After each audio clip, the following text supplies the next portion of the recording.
admin things I gotta take care of. I'll be right back. Okay. Okay. Yeah, setting up for the live show is considerably less stressful since figuring out how Discord actually works and not having it connected to my webcam microphone. Yeah. I could Actually imagine so. knowing. Yeah, I think the last shows were pretty good, and people come in and they know how to find you now, so that's good. Yeah, I published the link when I published the advert, so to speak, and it puts it into the subscription feeds. That happens when I schedule the show. So I obviously schedule it for 8 p.m. UK or what is that, 2 p.m. Central.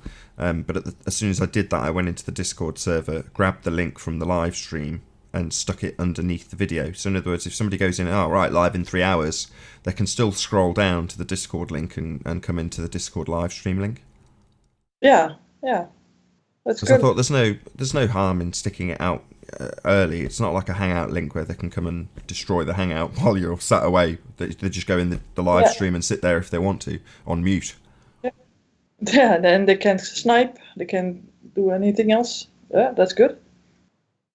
Cool. Hey, Anthony. Hey, Anthony. How you doing? Are you on Gravity tonight? We are doing Gravity tonight. I want to do a short presentation. Have you seen BALLBUSTERS' latest video about Julius Sumner Miller? Nope. He talks about 2 videos, or he just plays Julius Sumner Miller's videos. And what Bob doesn't realise is that there's a part in there, in the video that he plays, that is absolutely so pro relative density that you wouldn't believe it. And I've asked him in comments to address it, because he only says 3 sentences. And it's basically says something like, we're going to stick a weight on the scales, and it reads something, and I don't really care what it reads. It reads a number. And then he says 2 other things that follow it. Now, if you're a relative density supporter, you get exactly what he's getting at. If you're a relative density denier, it makes no sense it makes no sense to you at all. And Bob's got it in his video, so I've asked him to address it. So what I want to do is just to put a little bit of pressure on Bob to address it, so that basically, basically so that he addresses it. Because what Julius Sumner Miller says is absolutely, totally, and utterly unnecessary, but he says it anyway. So the question is, well, why does he say it? What's he getting at? And it's just glorious. It's like 3 sentences, and none of them are relevant. They're all relevant, but none of them are necessary. The fact that he says these unnecessary statements is a massive tip of the cap to relative density people. And if you don't believe and accept relative density, you're not going to understand why it's there, because it's completely extra. And you'll know what I mean when I say it, but probably take me about 6, maybe 7 minutes. So I don't know whether to go first and get it out the way or wait till the end. I don't mind which, but if it goes on to the end, I may have to go out because I've got to do a job later on about 11. So if it runs past 11, it won't run that long. No, you'll definitely get to squeeze it in if you've got. What time do you have to actually leave before the job? At 11. At 11. Oh, you'll definitely squeeze it in at the end. But John's prepped this, so there's no way I'm going to say, yeah, sure, this last minute thing you've put together because it's short. Well, I'll ask him. Well, I won't ask him. You will. Well, I don't mind asking him, but I think that a change in voice at the start might be useful, because I don't know. Did you read Slick James's comment about the church? I read it to you. About John's the pastor and Nathan's the usher and all that. That's nice. Yeah. So it depends on how you want the format to go, but it'll take me about 4, maybe 6 minutes max to explain it if I don't get interrupted. It'll create a conversation though, and people will be like, yeah, why is he saying that? Because all he has to say is, we put a weight on this weight and it measures 3 kilograms or whatever. End of sentence. That's all he needs to say.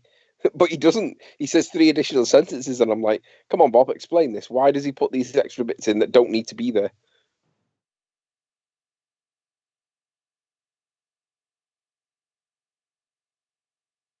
Like I say. Am I still here? Yeah, of course you're still here. We're all contemplating. You've never had a BALLBUSTERS pre-show briefing, have you? No. Well, obviously, I would suggest that you sit through the BALLBUSTERS pre-show briefing and then decide whether or not you want to ask your question first.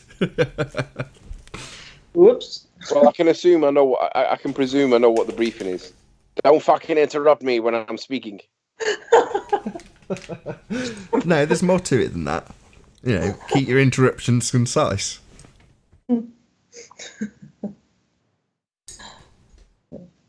Sorry, did you say are my interruptions concise, or did you say keep them?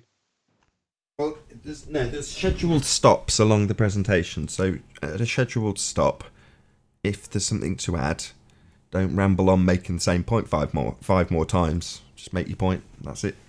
That's kind of me more than John, because I want to keep the show concise.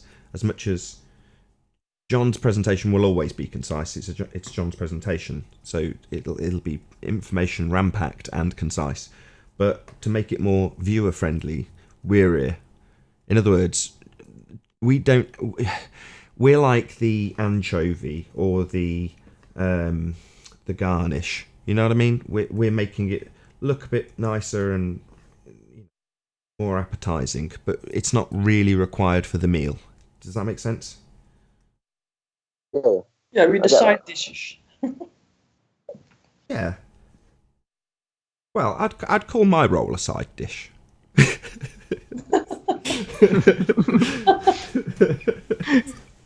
No, I'm only joking. The sauces and Or as Slit side James would dishes call it, are the important. usher.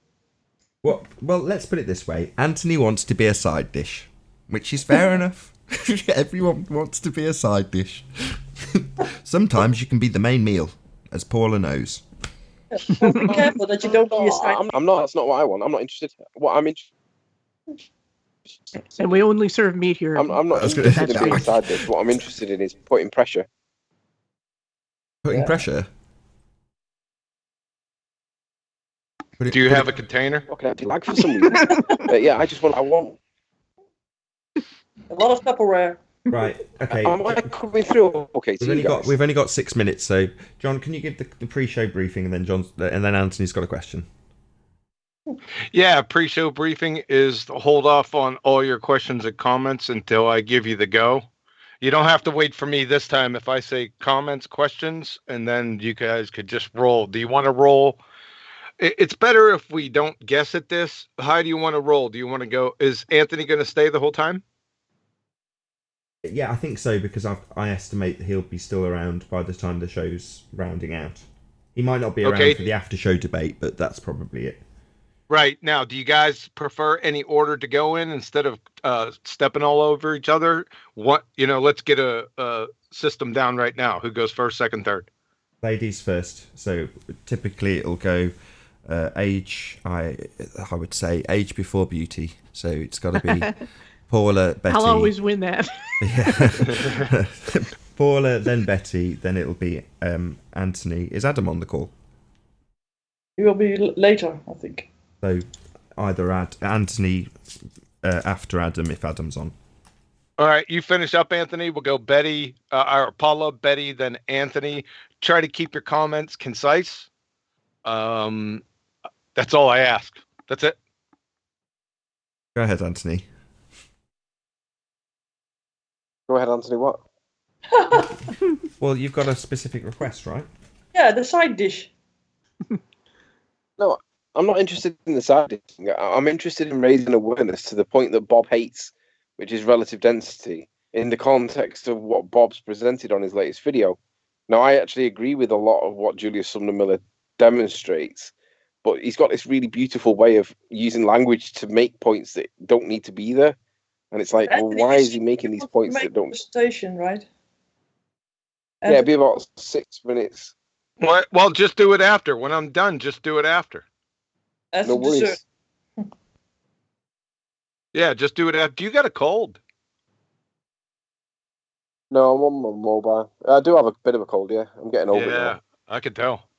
Just do it after we're done. You'll know, Nathan. You'll know. When it's over. Thanks for your ear. Have a nice day. You'll know. It'll be after a really short Einstein quip.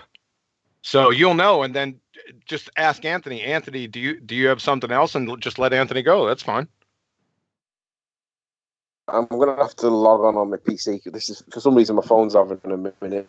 Yeah, it's not sounding good either. I'll reconnect on my PC. 1 sec. Okay.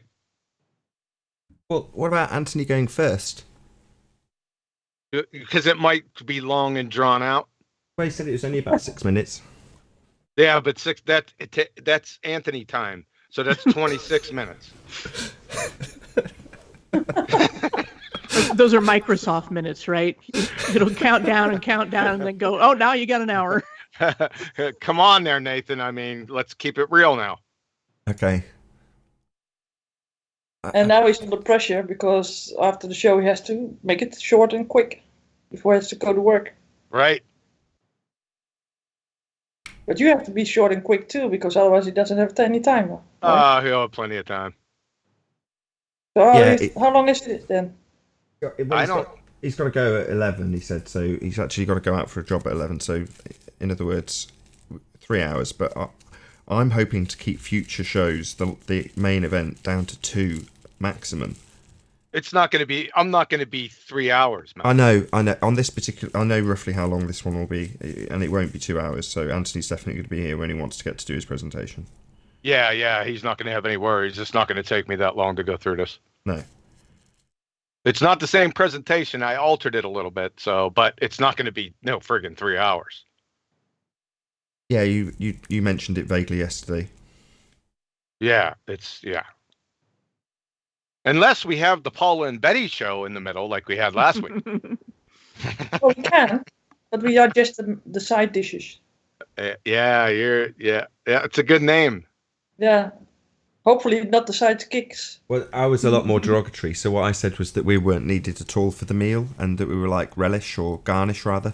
Oh, I was wondering what you were talking about. So, Yeah, the cherries on top. Yeah, cherry on top as opposed to a side dish, which is far more important to the meal. Oh, side dishes are more or less the main meals, aren't they? Well, they're the most important. They're what make it special. They're exactly that what makes the meal special. Exactly. You got to have the side dishes. So Anthony will be dessert today? Yeah, that's correct. Yes, that's correct. Too funny, bad. But it also gotta save room. Even though he's not here at the moment, that actually I would say is a slightly better position to go, because it's just before the public can come and question or query anything in that regard. So if it's a controversial topic that's just been released by Globebusters, that's useful for Anthony's purposes, right? He's trying to, is it stir the honey pot? Is that the right? Stir the honey pot. # same team. Yeah. Just stir the pot, I think. Stir the honey pot. pot is a completely different thing. Right. So yeah, stir the pot. If that's what he's looking to do. I mean, I don't really know the ins and outs of it, but nevertheless, that's typically Anthony's bag, right? Yeah. What is he going to talk about? The relative density? It's on topic, so it's gravity related. But yes, that's what he mentioned. Yeah, 60 seconds, and we'll start live. Just intro me, John, so that I know that you're done, and I don't think that you're done and you're not done. Just intro me when you're ready. No, you'll know. Nathan will intro you. He'll know. Because I don't want to get the judgment call wrong. No worries, man. Just wait till you'll know when the presentation's over, and you'll know. Most definitely. It was last week. Too late now.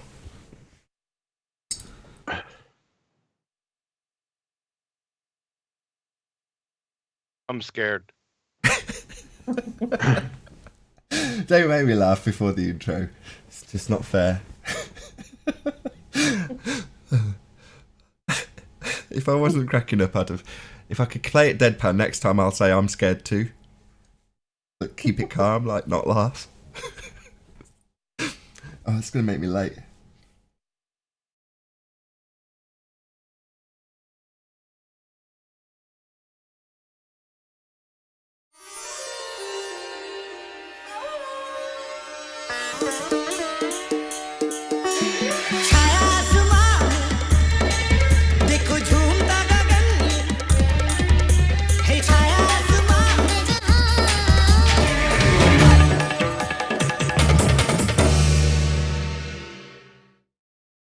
Welcome to BALLBUSTERS Live. I'm your host, Nathan Oakley, and if you are new to this channel, or you've not done so already, then be sure to subscribe and hit the bell notification icon to keep up to date with the Flat Earth debate. If you'd like to join the community debate, then go to nathanoakley.com and check out the Flat Earth Debate Forum. Now, joining me this evening, we have, in no particular order, Paula, Betty, not Adam Meakin yet, Quantum Eraser, and Anthony, otherwise known as Sleeping Warrior. Very good to have you all. Thank you. Thank you. Good evening. Ahoy hoy. Get out. Get out. That's not a very nice intro. Ahoy hoy. There's only one Burke that uses that intro. Kind of walk, right?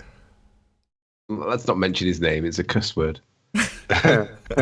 He got toe tagged. He did get toe tagged. He doesn't know what an independent variable is, the moron. So if I said to you that gravity is not a force, but you can think of it as a force, would you know what I was talking about? Yeah. I think everybody knows what you're talking about with that sentence, right? Well, I could put it in quote marks and say George Musa 2019, and then people would definitely know who said it and when it was said. I don't think you need to. You must have been living under a rock for the last month if you don't know what we're referring to with that sentence. It's a gift. It was a true gift, that interview. Wonderful, wonderful. But it's kept the subject alive that much longer. You know, obviously, you know, we want to see it in its death throes, and that's where we're at, watching a dying corpse of gravity. But, you know, as our foot's on its throat, we might as well continue to rip it to pieces, because there's still some nonsense that's left out in the ether. Bending of space-time, conceptual mediums, all the current nonsense. Yes, we don't have a force, but there's certainly a current rhetoric, would we not all agree? Yeah. Yes. Enthusiastic BALLBUSTERS team. They're hyper, boy. And listen, that's not the that you mispronounced independent variable. Betty. Yeah. Please. Independent variable. Variable. It's There you go. Thank you. Independent variable. variable. Variable. Variable. Okay. Yeah. Variable. Independent variable. Ahoy hoy. So about that independent variable, that would be needed, wouldn't it, if you were talking science? And gravity, does it have those? No. And we're going to get into that. Most Ricky Tick.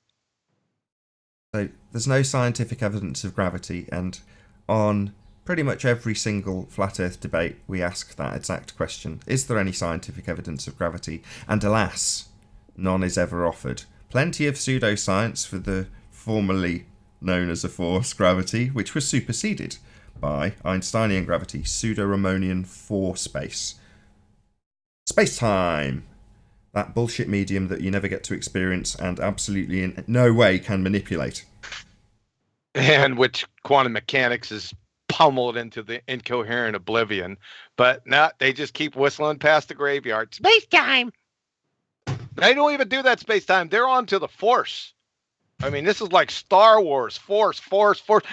You could tell them 25 times, the next statement out of their mouth will be, well, what about the force? Yeah, it's bad. It's really bad. Yeah, but it's comical. There's a Right, lot of Luke let's crack on. Skywalkers out there on the ball side, right? Say again. There's a lot of Luke Skywalkers out on the ball side of this debate. Oh, yeah. Those definitely, man. You know, I was asked by somebody who shall remain nameless for his own protection, I guess. He asked, why is it that, like me, Quantum Eraser, Nathan, won't go on Jose's channel? And I says, well, I don't mind going on Jose's channel. It's not that we won't. It's that we choose not to. And it's not for any commercial or competitive reason. It's just because, and I'll be honest and I'll be blunt, it's because of the drongos that are on his panel. You can't have a conversation with them because they overspeak you continuously. And you can't talk to people that are overspeakers. It's like Rumpus, like Sean Hawkins and Rumpus. They're of the same breed. You can't converse with somebody that continuously interrupts you. And that's the reason. Yeah, it hasn't changed from the beginning. It's been that way from the start. It hasn't changed. It's the same thing. So, Is there actually any? You know, Is there actually Go ahead. anybody there that we haven't been up against already on Flat Earth debate? I mean, is there any newbies there? Oh, not that I know of, no. So they've already been here. We already have had. You know, you could repeat one of those shows. Just go back to one of the old Flat Earth debates, and you'll see the same characters getting ripped to pieces. Anyway, let's crack on. Indeed, we've got a presentation to do. Let's not discuss debating shows when we've got Gravity to rip a new one. Let me know if you're ready to present, John. ready? Excellent. You're up.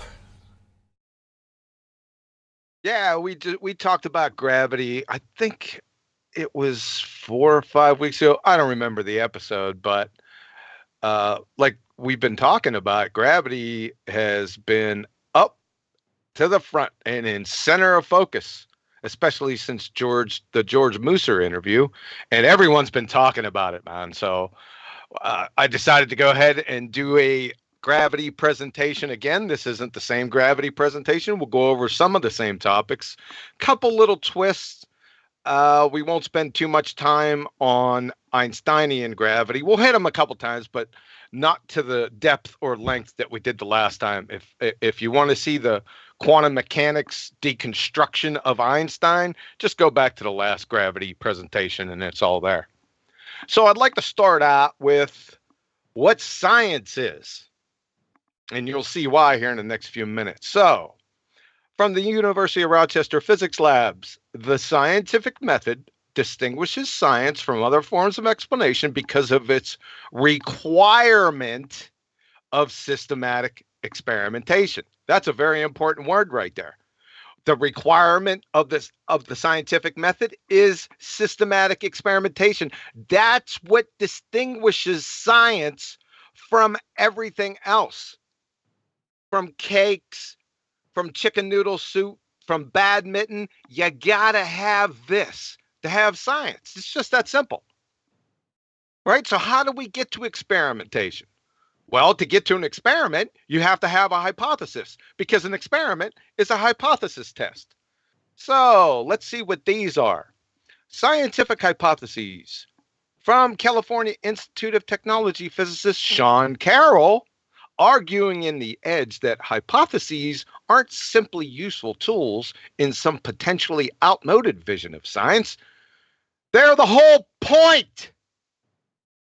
So what are they? From Lowell C., Strategic Thinking for Scientific Discovery, Becoming a Successful Scientist, Cambridge University. A scientific hypothesis is based on what? Cause and effect reasoning. A scientific hypothesis does not merely state X and Y may be related, but explains why they are related. From Drexel University, the scientific method is hypothesis-driven. One makes an educated guess to explain a cause and effect relationship. From Anne-Marie Helmenstein, PhD Biomedical Sciences, ThoughtCo. A hypothesis is an educated guess based on an observation. Boy, it sounds like an echo. It's a prediction of what? Cause and effect. So, from the Institute of Physics, when planning an investigation, students need to identify the variables that they consider significant and then select the ones they want to look at for cause and effect. Shocking surprise. If possible, any other variables that will affect the outcome of the experiment need to be kept constant during the investigation. Constant, controlled. What are these? The independent variable, i.e. the cause, dependent variable, the effect, and control variables. Even Wiki, their alma mater, the Baltards' alma mater. An experiment is a procedure carried out to support, refute, or validate a hypothesis. Experiments provide insight into what? Cause and effect. By demonstrating what outcome occurs when a particular factor is manipulated. Take a wild friggin' guess what that particular factor being manipulated is. Maybe it's the independent variable. Who knows? We'll keep it a secret. Let's tie a bow around gravity, both Newtonian, that's Reverend John Michel Cavendish, and Einsteinian's disheveled monkey, and pulverize them based on what we've just gone over up above here. And it's going to be real easy.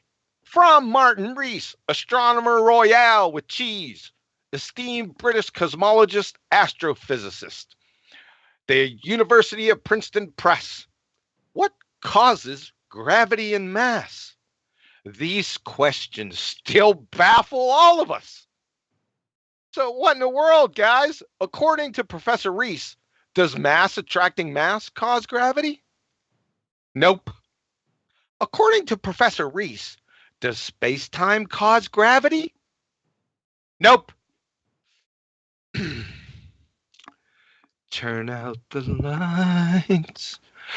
The party's over. They say that all. You get the idea. Questions, comments? So are you telling me they haven't got a cause to manipulate when they make up gravity? Appears not. Then it's not science. Precisely. Well, I have someone that commented to me today, I think, that was the fact that, I quote now from him, the fact that hypothesis can sometimes be based on cause and effect reasoning does not mean that the entirety of science is about cause and effect. That's quite interesting. Didn't we just go over the basis of science? Yeah, but he seems to have a problem with that.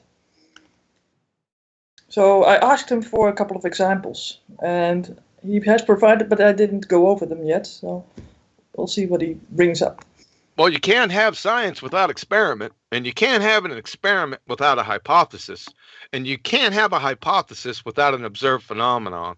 So I don't know. We're going to play the fantasy game?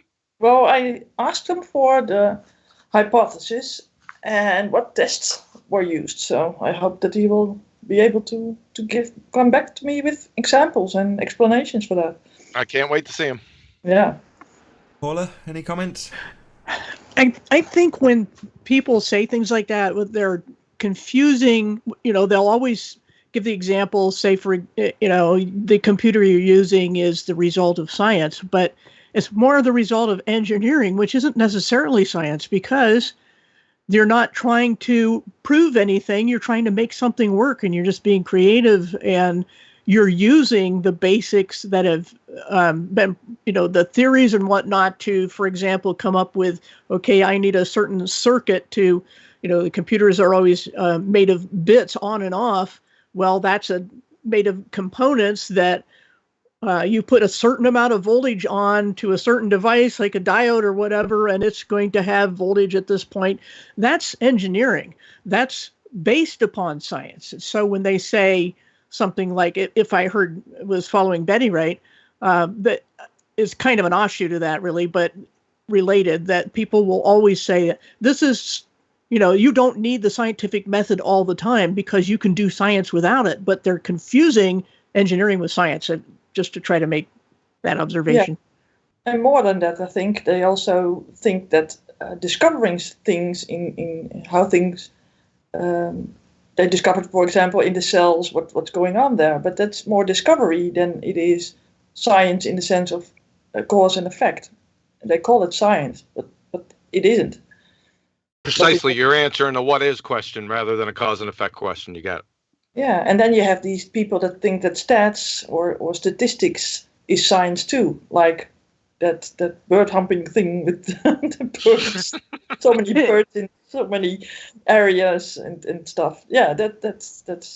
And Wait a second. Wait a second. You got birds humping statistics? I think they might have.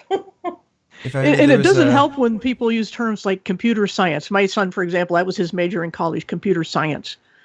And it's because science has a semantic range like all other words do. And they will call something a science just because it's a field of study. And I think there's a lot of confusion caused by that use of terms. Oh, can I clear that up? We're talking about natural science. Yeah, physics. Yeah. Well, this is typically a discussion in regards to the world we live in, the physical and natural world.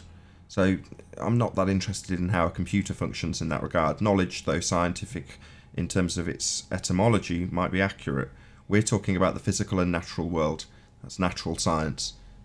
Yeah, but what's more natural than birds humping, right? Well, that might be the case, but establishing a cause of an effect is ultimately what we're talking about when we're establishing cause and effect relationships, which often we are levelled with in the discussion about our world and what causes things to happen. In the case of gravity, although I was going to say it would be useful if we have some, I don't know, catchy term for varying and manipulating an independent variable. If only we had one of those catchy phrases. I just can't think of one. I know one. What about Wiggle It? Oh, I don't know. Anthony sharp as a brick. No, I was just being respectful. This is where the gravimeter fits into stuff, because Bob likes to push the idea that there is some kind of downwards acceleration force. And I agree with Bob in principle, there may well be something, but the problem is if you describe it in the terms of downward acceleration force or use the word gravity in any way whatsoever, the ballers immediately steal that context and say, well, we agree on everything then. And that's just the intellectual dishonesty of the ballers. So whilst Bob accepts gravimeters are proving that there is some kind of downwards acceleration force, this is where the cause and the effect comes into it, because it's the same with the ring laser gyros. If they are measuring something, the question is, what is it that they're measuring? And you have to wiggle it to prove that it's measuring the thing that you believe that it's measuring. You can't just claim it and then give it a name called gravimeter and then claim that it's measuring a downward acceleration force. You've got to prove it. So if it is measuring something, then prove it by demonstration. Otherwise, it's just a story and it's not science. Yep. Sweet. I'd like to get back to the birds humping. There's definitely a cause there. What's the cause of birds humping? I don't know. Good-looking nest. Well, I know the effect is an egg. No, well, that's the effect. What's the cause of the birds humping? But is birds humping a phenomena? Well, you can think of it as one. Never gets old. Right, can we move on from birds humping? Can we get back to the presentation because we're way off track? Shout out to Sam for the super chat. Thank you very much. Nathan, if you can come up with the other 34,950, you can spend it on one night on the ISS. Oh wow, that's like a contribution towards me going up to the ISS. I really appreciate it, but that light in the sky, we ain't ever going to that. The set, if that's going to get me on set, man, I'll take it. Ready when you are, John. All right, I stopped a little bit early. That's all right. We can just roll right through here. This is an easy one. So, by the way, real scientific theories identify the cause of the effect. I know, shocking.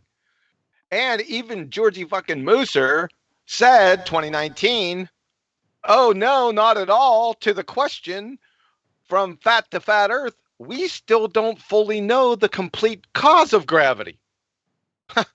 Okie dokie, the general theory of relativity is a theory of gravity, right? So, ballers, you have a scientific theory without a cause? I mean, that's like having water without hydrogen. For goodness sakes, people. You got nothing. Alice in Wonderland has more veracity. This gravity, this 9.81 meters per second squared, which is bullshit by itself, is merely a description of an effect, not a cause. And remember, no causey, no sciencey. Now to the coup de grace. Newtonian gravity. What's Newton's law? Balltards will invariably say or post this, right? We all know this. So many thousands of times have we seen that. That's not Newton's equation, folks. This is. You see any big G in here? This is a proportionality issue. These are two different equations. Just to let you know, this FG equals big G, M1, M2 divided by R squared is Reverend John Michelle or Mitchell Cavendish / CV Boys little addition. And you know what? Now that I'm looking at this, I may be taking these two boneheads out and just leave it at CV Boys store. And I'll show you that here in a second. This is 207 friggin' years after the Principia was published and 167 years after Newton's death. This isn't Newton's equation, folks. No.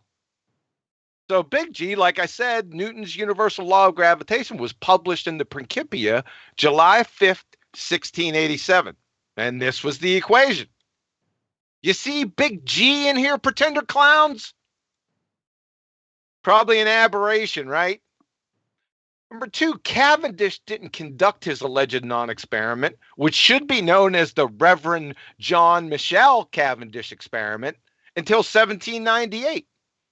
That's 111 years after the publication of Newton's Principia and 71 years after Newton's death. Number three, Cavendish. Oh, we've lost audio from you, John.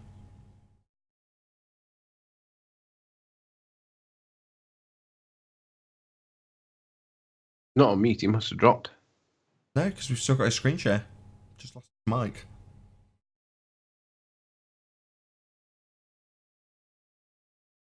He can't hear us, can he? I don't think so. Can you hear us, John? He can't respond because he's lost his mic. Yeah, but he's not moving around, is he? Maybe his screen froze, maybe. Maybe his screen froze I because he reckon has dropped in ill temporarily. Well, rather than have dead air until we work out what's going on, should I just jump in and do my presentation? That might be an idea. Because it could be 3 minutes, it could be 10 minutes before he gets back. That's true. Let's go with the assumption that he's going to be a few minutes, and rather than have dead air, let's. I'll just rack up my thing. Hang on. Oh, well, while you're doing that, then while you're getting prepped for that, fortunately, John got to the end of the most critical part of the presentation, which was him presenting the difference between those two equations. So he's got it. Hopefully, he'll reiterate it. I'm in a way kind of pleased, or half pleased, because he can start at that again and reiterate it, hopefully to an even larger audience as the audience grows. But yeah, if you're ready to go, Anthony, mic's all yours. Yeah, I'm ready to go. I am. Evening, Tony. Oh, hello, Adam. That's quite conveniently timed also. Good to have you. The I Adam literally just caught the end there. So what's he just demonstrating the difference between Cavendish's formula and Newtonians? On the contrary, Newton. so it would seem that the Cavendish experiment, in quotations, is devoid from any of the equations. So it's this boy's guide that's actually given us the equation, and it's considerably after the death of Newton. So the that was going to be the question I asked, actually. Well, where does the actual Cavendish quote-unquote experiment fit into all this? Is it literally just a circus sideshow? Because it's seeming that way. Do you know what I mean? So we'll find out, hopefully, when John returns. But he's been sitting on this for quite some time, which is frustrating if he's just lost his connection at the most critical point. But he did actually make the point, which is good. So, yes. Right, I can see you're scrolling away, Anthony. Did you want me to present you? Yeah, I'm ready. Let me know when we're presenting. Okay, yeah, you're presenting now. Okay, so this is, whilst John's away, this is to raise awareness to what BALLBUSTERS have just released. I love this guy. His name is Julius Sumner Miller. He died in the 80s. He's gone now, so don't worry, the trolls can't get to him. But what Bob's done here is beautiful, because he's put, for those physics-challenged individuals who believe that no natural downward acceleration exists and relative density alone explains up and down. So he's obviously referring to the people that are pro-relative density, and there's quite a lot of us, and we get it. This video, this is going to appeal to everybody that is understanding how relative density works. And if it doesn't resonate with you, then you don't get it. If this resonates with you, then you do get it, and this is going to be brilliant. What I'm going to do, I'm going to get it to cue it up, and then I'm going to read my message to Bob first, because BALLBUSTERS has got, he has to authorize every message. It could be a while before mine gets authorized, or it may never get authorized. So in the absence of it not being authorized for some reason, I'm going to read to you what I've put. And then I've put, and for those that cannot disagree properly and suck with evidence, claiming gravimeters are proof of something need to demonstrate what it's actually measuring with experiment. Claiming it is only half of the battle. Demonstrating it is the fundamental second part. No demo, no proof. Simples.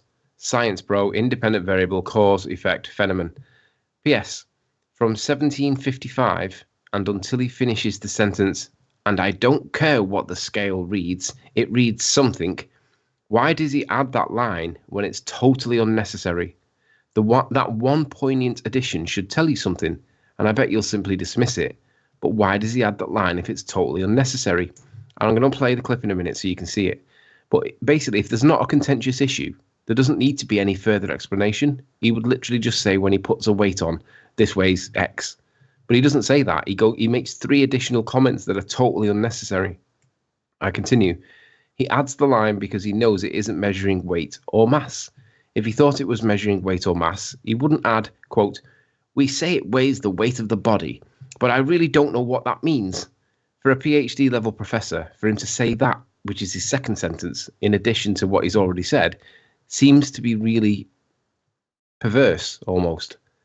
Funny, relative density supporters totally get why he says that. So, Bob, can you explain why he's so weaselly with that section? I'd love to hear what your explanation is for that. And then finally, when he adds, without any need whatsoever, nor did Newton. The guy clearly knows that gravity is not a force.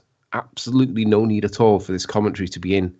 All he had to say from the start was it weighed X, like, I don't know, a kilogram or whatever.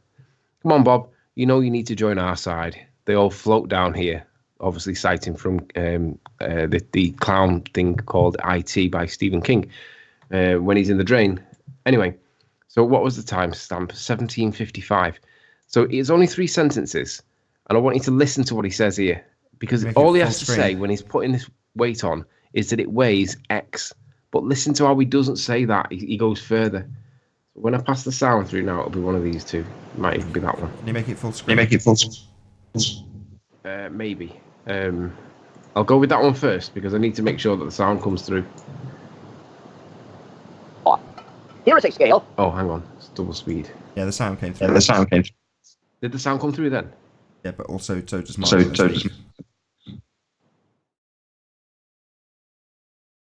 Just give me a sound check. On Everything's which I fine, hang just a play weight. it. What? Nathan, did the sound come through or not? Yes. The second law. Here is a scale on which I hang a weight. And I don't care what the scale reads. It reads something. We say it reads the weight of the body. But I really don't know what that means. Nor did Newton. Because, as we believe, gravitational forces, the Earth pulls on this, stretches the scale. But remember, even Newton said, I offer no hypothesis concerning gravitation. So I only went into that. Did you hear that okay, by the way? Yes, but you now need to change the sound back because you're getting horrendous feedback. Is that working? Check. Yeah, that's fine now. No, we still No, get horrendous feedback from you. Is that it? No. Yeah, all good. So what he's just demonstrated there is numerous sentences. I only picked on the first 3, but there was 4 or 5 there, none of which were necessary to make the point that he was saying that there is 10 pounds or 10 whatever units these are. But if you think back to when I did my density experiment with the egg in the water and I used my ppm meter, I made a conscious point to say that, and I don't know what that number means. It doesn't mean anything. And the reason why I said that is to emphasize the relativity of the point. And the ballers just said, how can you claim that this is density if you don't even know what it's relating to? And that just shows that they don't understand what's going on. But my point is this. This guy at 17 minutes and 55 seconds spends a good 30 seconds or so, just under 30 seconds. Basically, rather than saying that this weighs 10 pounds or whatever, he goes into great detail for why whatever this is weighing, he doesn't understand it. A professor. But if you understand relative density, you'll understand and resonate absolutely with what he's saying here. because it's measuring the disparity between the weight of the candle wick or whatever this thing is at the bottom relative to the medium it's in. You'll get it. You'll understand it. And it'll just sit there, and you'll just sit there with a smile on your face. But if you're a relative density denier, you'll have no idea why he's saying this, and you'll think that we're overanalyzing it. So you've got the paradigm to come to the conclusion of, well, what is he referencing when he says this stuff? Is he referencing some attack on Newton? Is he referencing relative density? Why is he making a big deal over something that all he had to say was, when we put the weight on, it weighs 10? That's all he had to say. So go and watch this video from BALLBUSTERS. Look at 1755 and play it back 2 or 3 times for the next 30 seconds. It's absolutely brilliant. The guy knows that there's no such thing as gravity. He knows that Newton was wrong. And he knows that these things that we're measuring the mass of, we're not really measuring the mass. We're measuring how far out of disequilibrium the object is. And it's the net effect of the disequilibrium. That's what we're really measuring. Now, that's going to take a while for it to sink in for people if you're not with this conversation. But I watched I can't remember, what was his name now? Somebody that's come on the show, forgive me, I can't remember his name. He was on Non-Sex Show, and he was talking about relative density, and he was absolutely brilliant. But because there was 2v1, he was able to be outmuscled wrongly, in my opinion. But people are getting this now. People on our side realize that relative density does kind of explain an awful lot. If it's in a state of disequilibrium relative to the medium, then it's going to have what we call weight. But it's just how far away it is from its own relative equilibrium position. Like Arwin talks about relative density disequilibrium. Me and Arwin are on the same page now. So anyway, that's me done. So just check out that BALLBUSTERS video. Paula, anything to add to that? Not really. I think the point is made that this professor, and I used to watch him back in the day, that this was, he always had such a good way of explaining things, and he didn't care as much about theoretical physics as he did with practical, everyday, mechanical physics. And what he's saying, the point that Anthony made is that they don't know what is actually causing the vertical force. I think vertical force is a better name because sometimes it goes down, sometimes it goes up. It depends on the density, the interaction. I've been posting a thing in the chat that it was a quote from physicsclassroom.com that a force is a push or pull on an object resulting from object's interaction with another object, and forces only exist as a result of an interaction. So there's the way materials or substances behave when they're within a certain distance of each other is what makes the force. It's the inherent energy in each of the objects that makes the force. So that's about as close as I think we're ever going to get to it, cause of quote unquote gravity. But this interaction isn't always down, and it isn't always vertical. You can have things go sideways, like when a gas disperses. So, but certain types of things tend to go down and certain other things tend to go up. And this is that interaction because of disequilibrium. So it all ties together, I think. The other thing to mention as well is when they talk about, even when Musa talked with Craig, George Musa was asked by Craig, we still don't really know the cause of gravity. And he says, no, not at all. It's almost as if they're telling you that it's the way it is because that's design. In other words, it's that way because it's been made that way. And it's really the proof that something's created it this way. Now, I'm not saying that I'm not meaning to push this into a religious context, but they can't say that they don't know what's causing this stuff if they're going to call it gravity, because it's either mass attracting mass, bendy space-time, or it's not. If they don't know what's causing gravity, it's not bendy space-time and it's not mass attracting mass. They might as well just admit that it must be the way it's been designed, and that must mean there's a creator. Yeah, it's just a law. That's what I see. Yeah, it's a law of nature because that's the way it's been designed. Yeah, it searches out where it belongs, right? As opposed to the density or gas or liquids or things. Just sorts itself out, and that's how I don't see it as a force at all. Personally, I don't think anybody sees it as a force anymore because we've hammered that. You can think it's not a force, but you can think of it as a force. That point's been hammered by so many people now. It's become an ongoing joke now, and I've heard other people referencing it as well in chat, and it's brilliant. Yeah. I want to welcome back Quantum Eraser. How you doing? Hey, how's it going, man? How long did I go on before I realized I was cut? Well, you got the main point in, but I'm in a way I'm slightly glad because it means I can give it a bit of a drum roll before you start the whole point over, because it was something you've been sat on for a while. But I'll just get our remarks from Adam, and then we'll move back on to your presentation if that's good by you. That's fine. Adam, you there? Yeah. Any comments? Just a quick. Yeah, I'd echo what had been said regarding Tony's bit. All I would say is, as he was kind of alluding to, I think, from my perspective, when he talked about it weighs whatever.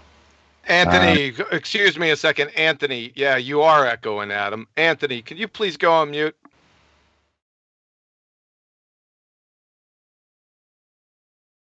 Is that better if I talk? Yeah. Go ahead. Yeah. So my only point really is that he was talking about the reading. And all I would say is that reading is generated initially by setting the apparatus up, hanging a thing of 1 kilogram, whatever, off of it, and then on the scale drawing a 1. The scale is generated from reality. It isn't generated by the mathematics of the supposed Newtonian forces acting on it. We use it in reality because it's derived of reality. That scale, whatever you want to consider the concept, is derived through experience, not mathematics. Well said. Okay, so I'm now going to give a proper drum roll. So as I say, Quantum Eraser has been sat on this for several months, and he's been waiting for someone to rear their ugly head in the debates and mention the equation. And they just haven't. That's the bottom line. There's been a couple of hints at it, and I've even tried to feed a couple of people to John in the debates, and he's gone, no, they are not worthy. But it's made its way onto Ballbusters, because I think since it was discussed and, you know, due for a pummeling on the debates, I don't think Ballbusters was even around when you first had this, right, John? No. Hey, before you get to that, Adam, can you please go on mute? Oh, sorry, son. Sorry. Because you're causing the feedback. I caught it again. Sorry, pal. Thanks. I'll mic up as I'll put my headphones on as well. Sorry about ruining that, Nathan. Go on. It's all right. Sometimes, you know, you're going to have a bit of production talk in the middle of these live shows. Just ignore it in the audience. That didn't just happen. we didn't just have a session of feedback. But they can think of it as happening. They can think of it as happening. But no, that did actually just happen. Anyway, Before right, let's it get back happens onto... again, then, is that better now, John? Is that everything controlled? I still hear... They're the snakes. I can't help them. If you can, just mute in Skype. That'll definitely solve the problem. Right, I've got your backup presented, John. And I'll do the drum roll again. So this is an important point. I'll shut up.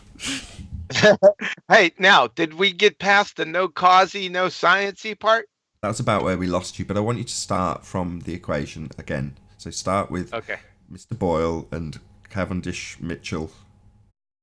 Okay, yeah. Newtonian gravity, like I said, if you ask what's Newton's law, then invariably from any of the Baltards, you're going to get this equation, right? You're just going to get it. We've seen it thousands of times. Everyone knows what's coming. But that's not Newton. This isn't Newton's equation. This is. So it looks very different. There's no big G and no equal sign. This is a proportion. Big difference than that equal sign right there. And like I said, no G, no big G. This big G came from, and like I said, I don't know if you caught it, Reverend John Michel and Cavendish, and I'm considering it didn't come from them. So I'm considering dropping that little maneuver from them because they had nothing to do with it. I'm leaving this anchor at CV Boyce because that was his little addition. It was 207 years after the Principia was published and 167 years after Newton's death. So big G, or what they say is Newton's universal law of gravitation, was published in the Principia July 5th, 1687. This was the equation, like I said. You see big G in here anywhere, pretender clowns? No, you don't. Cavendish didn't conduct his alleged non-experiment which should be known as the Reverend John Mitchell Cavendish experiment, until 1798. That's 111 years after the publication of Newton's Principia and 71 years after Newton's death.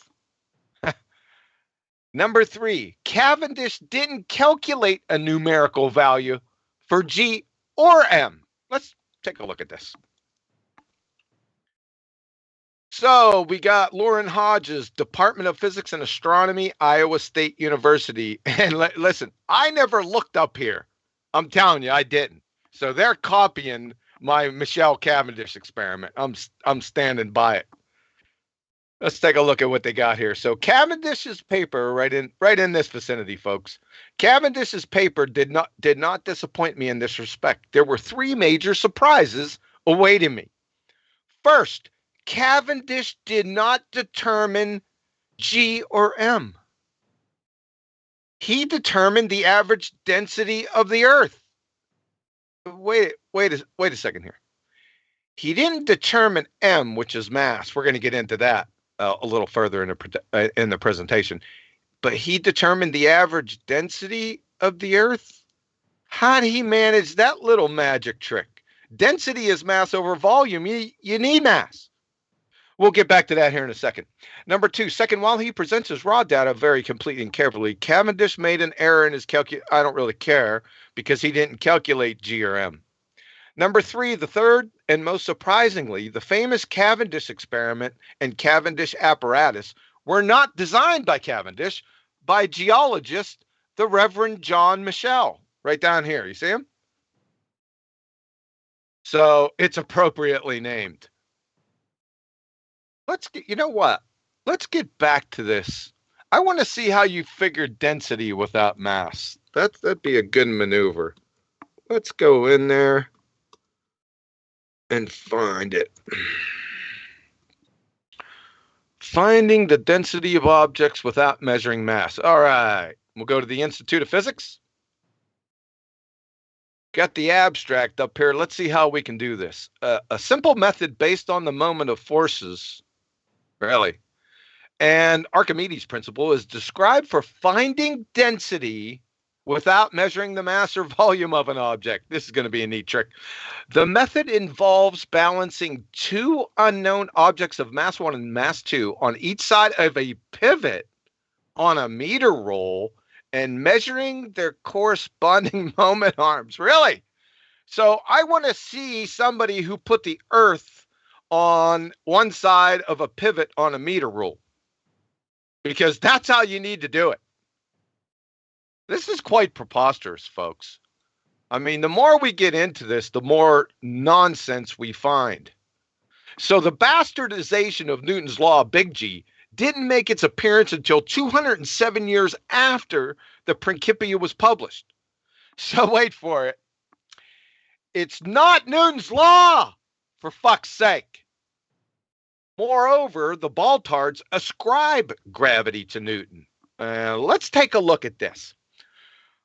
From Stanford University, in a letter to Dr. Richard Bentley on February 25th, 1692, Isaac Newton says, "'Tis inconceivable that inanimate brute matter should, without mediation of something else which is not material, operate upon and affect other matter without mutual contact, as it must be if gravitation, in the sense of Epicurus, be essential and inherent in it.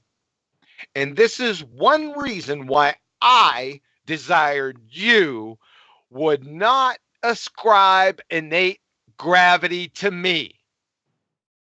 That gravity should be innate, inherent, and essential to matter, so that one body may act upon another at a distance through a vacuum without the mediation of anything else, by and through which their action and force may be conveyed from one to another, is to me so great an absurdity that I believe no man who has in philosophical matters a competent faculty of thinking can ever fall into.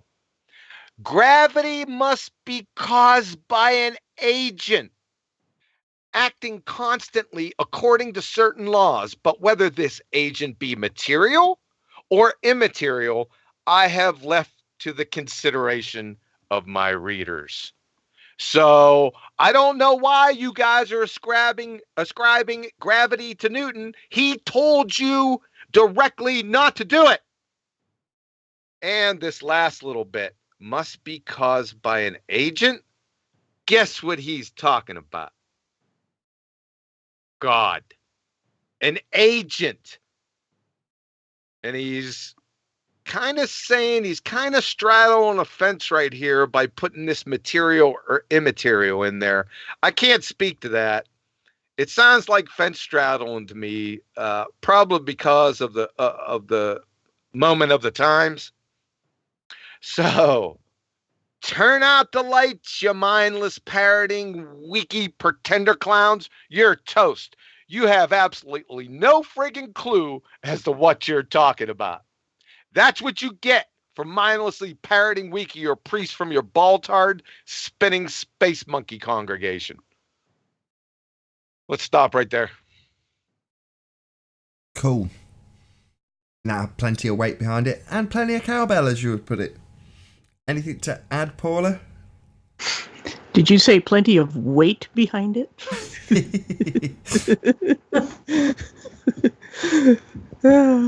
Yeah, when you actually read this stuff and how people use it, people wonder, why are we going over this? And it's because the ball earthers continually say those words.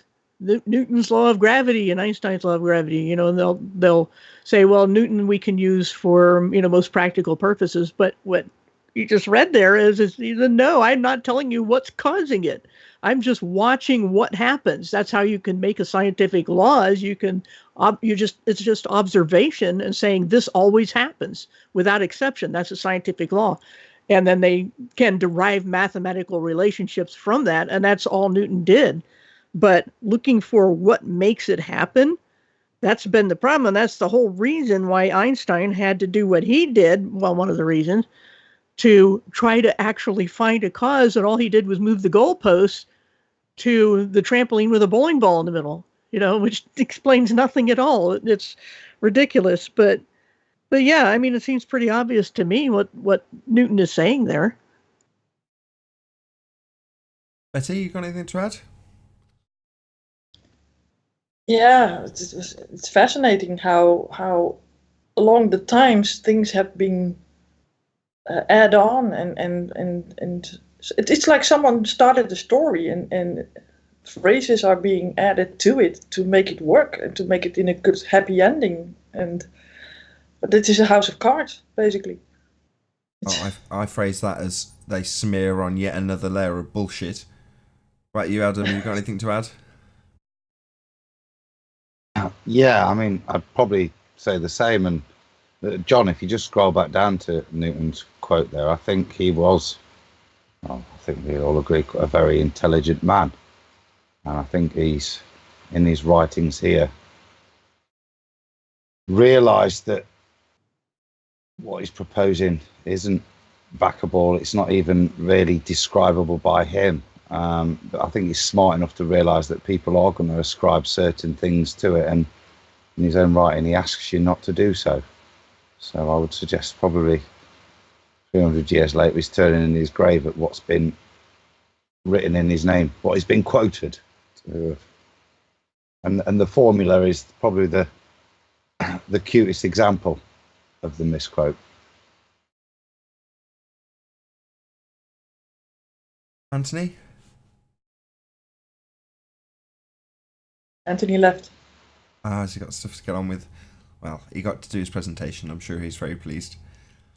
In that case, I've got nothing to add. John, if you want to carry on, you're more than welcome. So, Baltards, please provide that formula with big G in it and the equal sign to me. I want you to do it. Because you're all busted, man. You're all busting for parroting the wrong pseudoscience. Let's just make that perfectly clear. All right, yeah, we can move on. So we're going to go back to the Iowa State and just stress this Reverend John Mitchell. The evidence is clear that Mitchell and Cavendish both deserve credit for the Cavendish experiment, which should probably be referred to as the Mitchell-Cavendish experiment. It was Michel who thought the experiment up, including inventing the torsion balance that is at the heart of the experiment.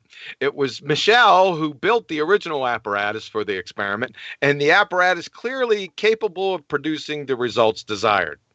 The fact that the purpose of the experiment was to determine the specific density or the specific gravity, i.e., density of the Earth, suggests that geology, rather than theoretical physics, was the motivation.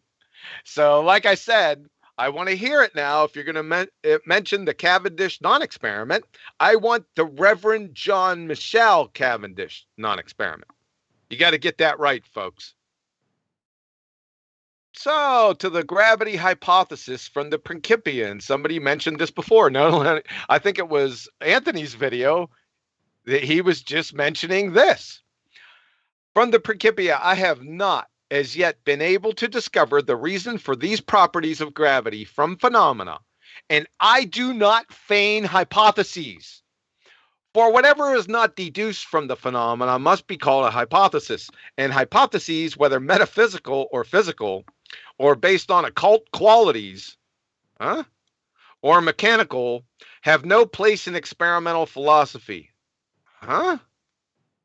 In this philosophy, particular propositions are inferred from the phenomena and afterwards rendered general by induction. This thing is so pregnant. I can spend an hour just on this. I'm not going to. We already talked about induction a few days ago. Has nothing whatsoever to do with the scientific method. The scientific method is purely what? Abduction and deduction. I just want to concentrate on this one right here because a lot of this is occult experimental philosophy. I don't know what the hell he's talking about. I do not feign hypotheses, right? He makes no hypothesis because he can't. It's nonsensical. It's not science. Remember, California Institute of Technology physicist Sean Carroll arguing in The Edge, hypotheses aren't simply useful tools in some potentially outmoded vision of science. They are the whole point. So, Sean, Newton said he has no hypotheses or hypothesis for gravity. Ergo, how can it be friggin' scientific then? Hello, McFly. Moreover, the Ballers scientific community, aka pseudo-scientific non-community, doesn't follow Newtonian or Cavendish gravity. Listen, I'm using Newtonian here just so everyone can identify in the distinction. Like I said, I'm pulling Newtonian out of this. So, from George Musser, the favorite quote of the day, Einstein created his general theory of relativity, which provides our modern understanding of gravity, with the express purpose of expunging non-locality from physics. Isaac Newton's gravity acted at a distance as if by magic, and general relativity snapped the wand in two by showing that the curvature of space-time and not an invisible force. Not an invisible force gives rise to gravitational attraction. So what's he talking about here? Relativity snapped the wand in two, the magic wand. Well, what wand is that? Well, it's the magic of Einstein's or Isaac Newton's gravity. This is real simple to reconcile, folks. I don't know what the big deal was with this. I mean, George Musser couldn't get out of this. There's no way he could. Gravity is not a force. Let's just pound this in for you, okay? From Caltech, Einstein came up with the theory of general relativity in 1915, the prototype of all modern gravitational theories. Its crucial ingredient, involving a colossal intellectual jump, is the concept of gravitation not as a force, but as a manifestation of the curvature of space-time. Brian Cox, there isn't really a force of gravity at all. George Mooser, 2019, see Fat to Fat Earth. Gravity is not a force, but you can think of it as a force. Even the Alma Mater Wiki, gravity is most accurately described by the general theory of relativity proposed by Albert Einstein in 1915, which describes gravity not as a force. And by the way, real scientific theories don't describe, they explain. From the universe today, in general relativity, gravity is not a force between masses. From the University of California, strictly speaking, gravity is not a force. From physics.org, according to this theory, gravity is not a force. From New Scientist, so although the Earth appears to be pulled towards the sun by gravity, there is no such force. From Physics Libra Text, the answer is that gravitation is what? Not a force between two objects. From the Physics Hypertext book, gravity isn't a force. Do you get this? So now we got, after all this, Wonder Twin powers activate. We got Physics for Kids and NASA. I think NASA got it from Physics for Kids, be that as it may. So from NASA, gravity, an invisible force that pulls objects toward each other. Anything that has mass also has gravity. Objects with more mass have more gravity. Earth's gravity comes from all its mass. And Physics for Kids, Ducksters.com. Gravity is the mysterious force. It's not just a force now. It's a mysterious force. Booga, booga, booga. That makes everything fall down towards the Earth. It falls down, goes boom, boom.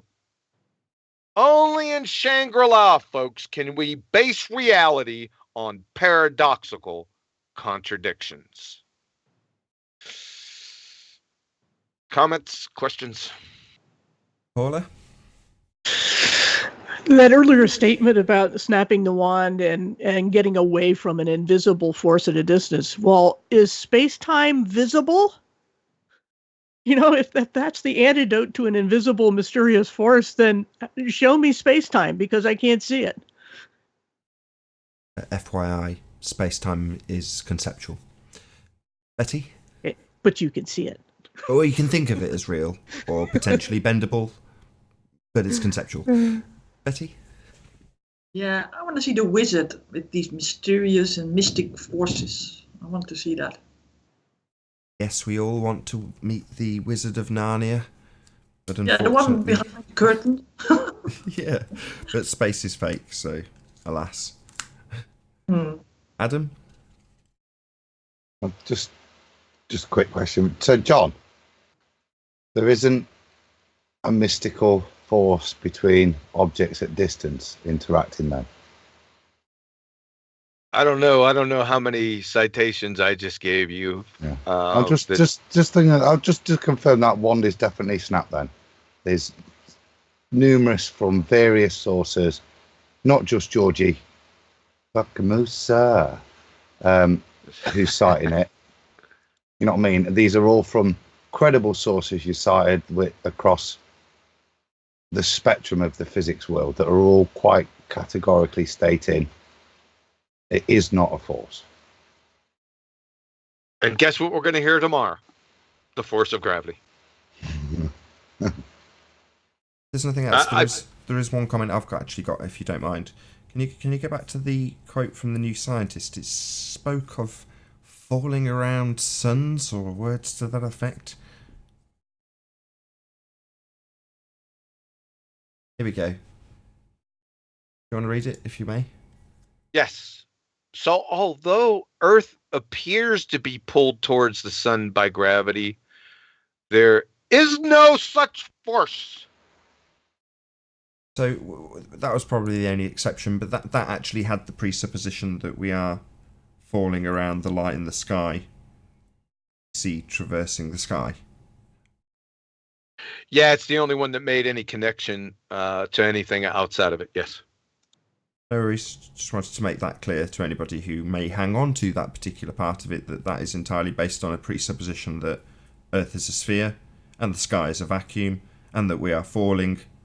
That is the presuppositional sphere. Earth is falling around the light that we see traversing above our head. I want to make a correction. I said tomorrow we're going to hear force. It's not going to make it till tomorrow. It's going to make it to the when we go to Discord.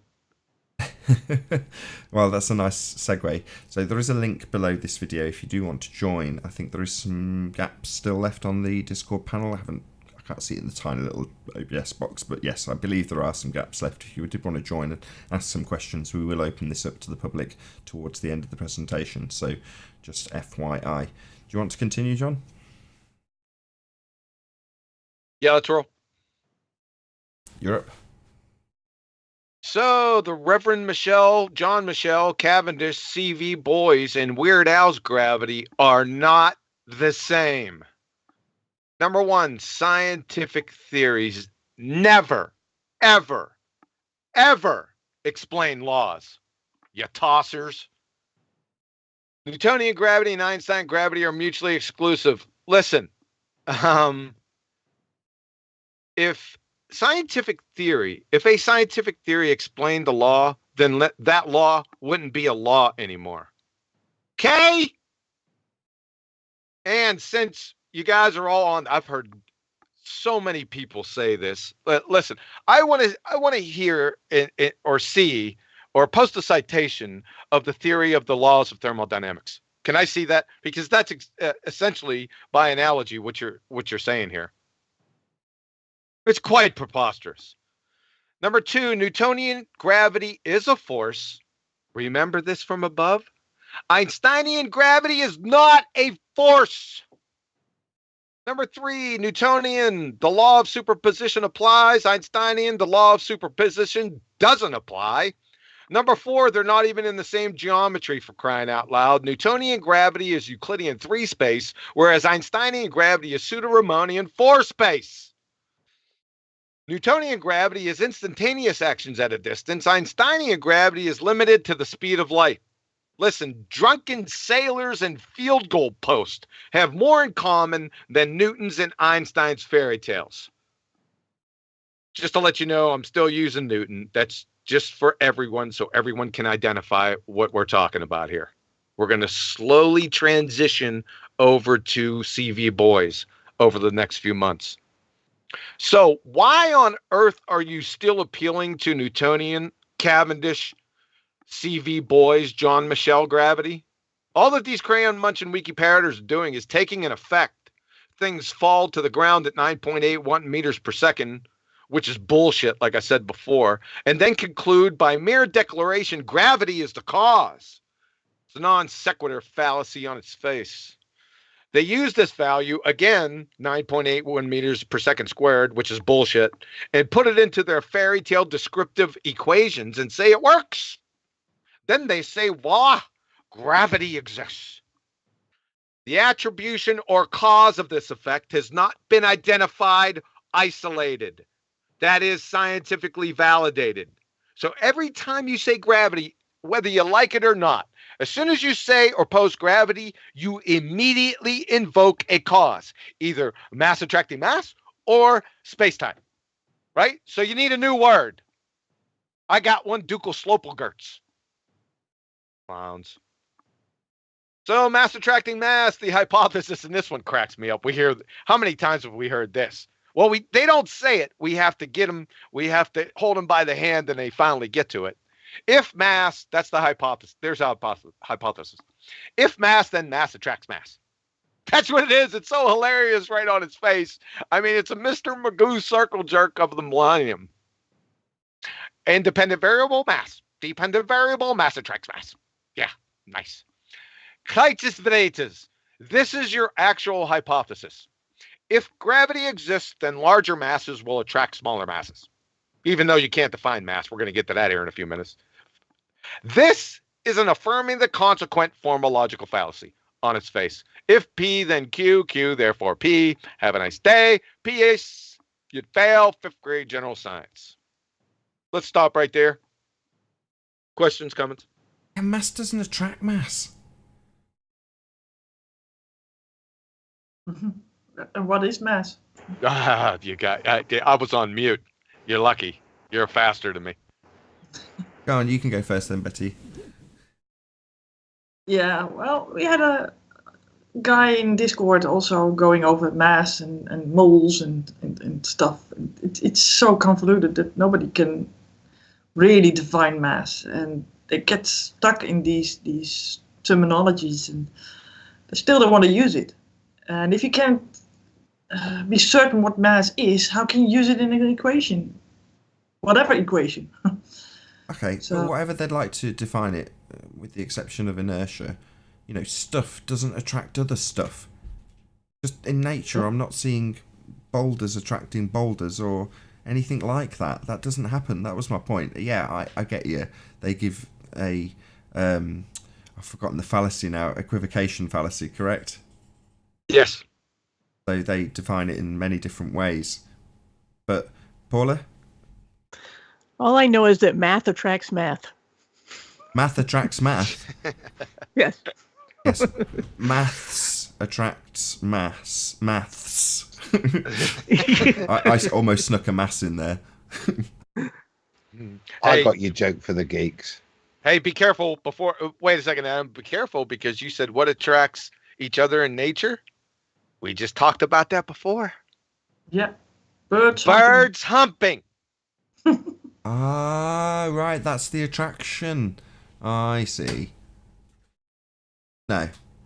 Adam? You're getting into mass in a minute, I assume, John. Yeah. Yes. Yeah. All I'll comment on is that, again, I think Isaac Newton would have been offended by the way in which the phrase Newtonian gravity was used in those previous descriptions. I'm sure he made it quite clear that wasn't his point.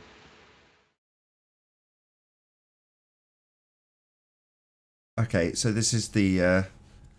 are we going to start explaining things for ballers now? Should it be baller time to pay attention because we're going to talk about mass? Or is that later?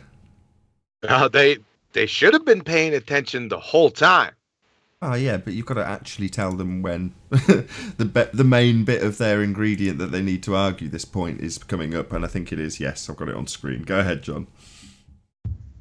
All right, please define mass because that's what's going to happen every time they come on. You're going to hear somebody say, well, define mass. And in the beginning, they used to, complain about, oh, it's all semantics. It's just semantics. They've stopped doing that recently, but I'm still going to keep this in here because I think it's important. So, yeah, it is semantics.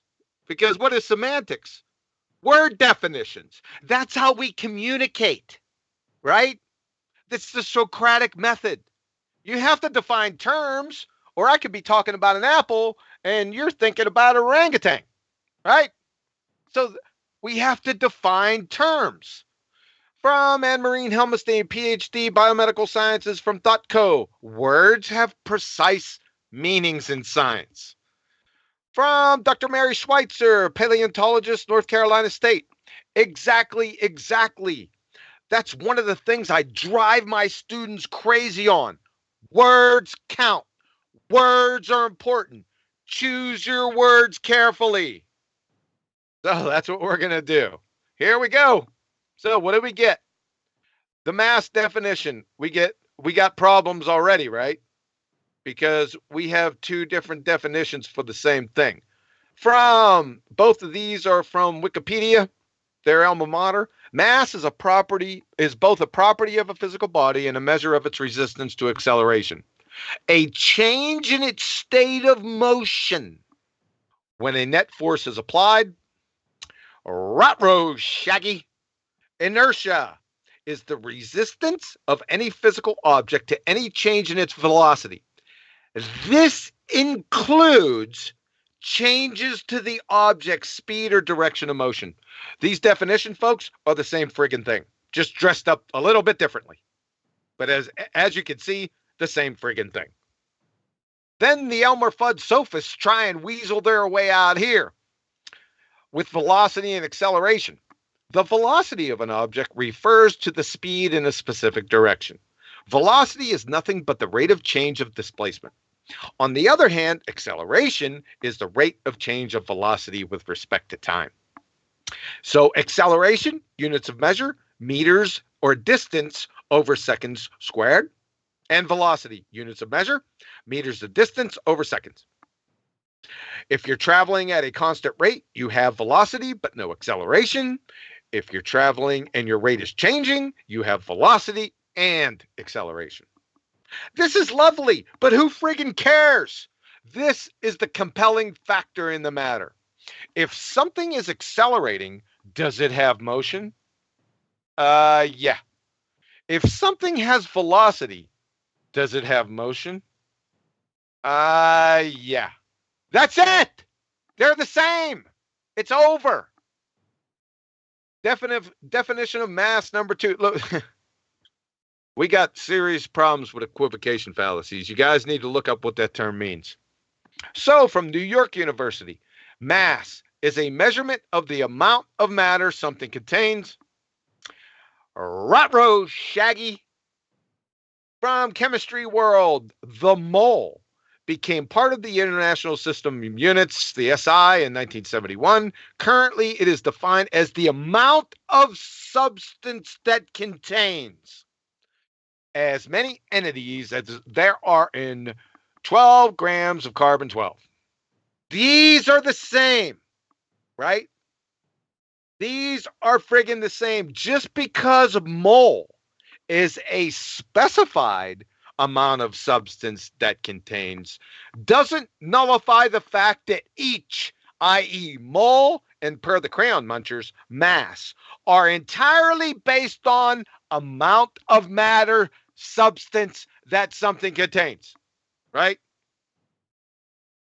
By the way, from the Royal Society of Chemistry, moreover, studies have shown that the amount of substance is often incorrectly identified with mass. This ends it. I mean, I just could have posted this and been done with it, but where's the fun in that? And by the way, the new they recently redefined the mole. It contains exactly 6.022140076 times 10 to the 23rd elementary entities, not carbon-12. Just to let you know. The tangled webs you mindless parroters weave.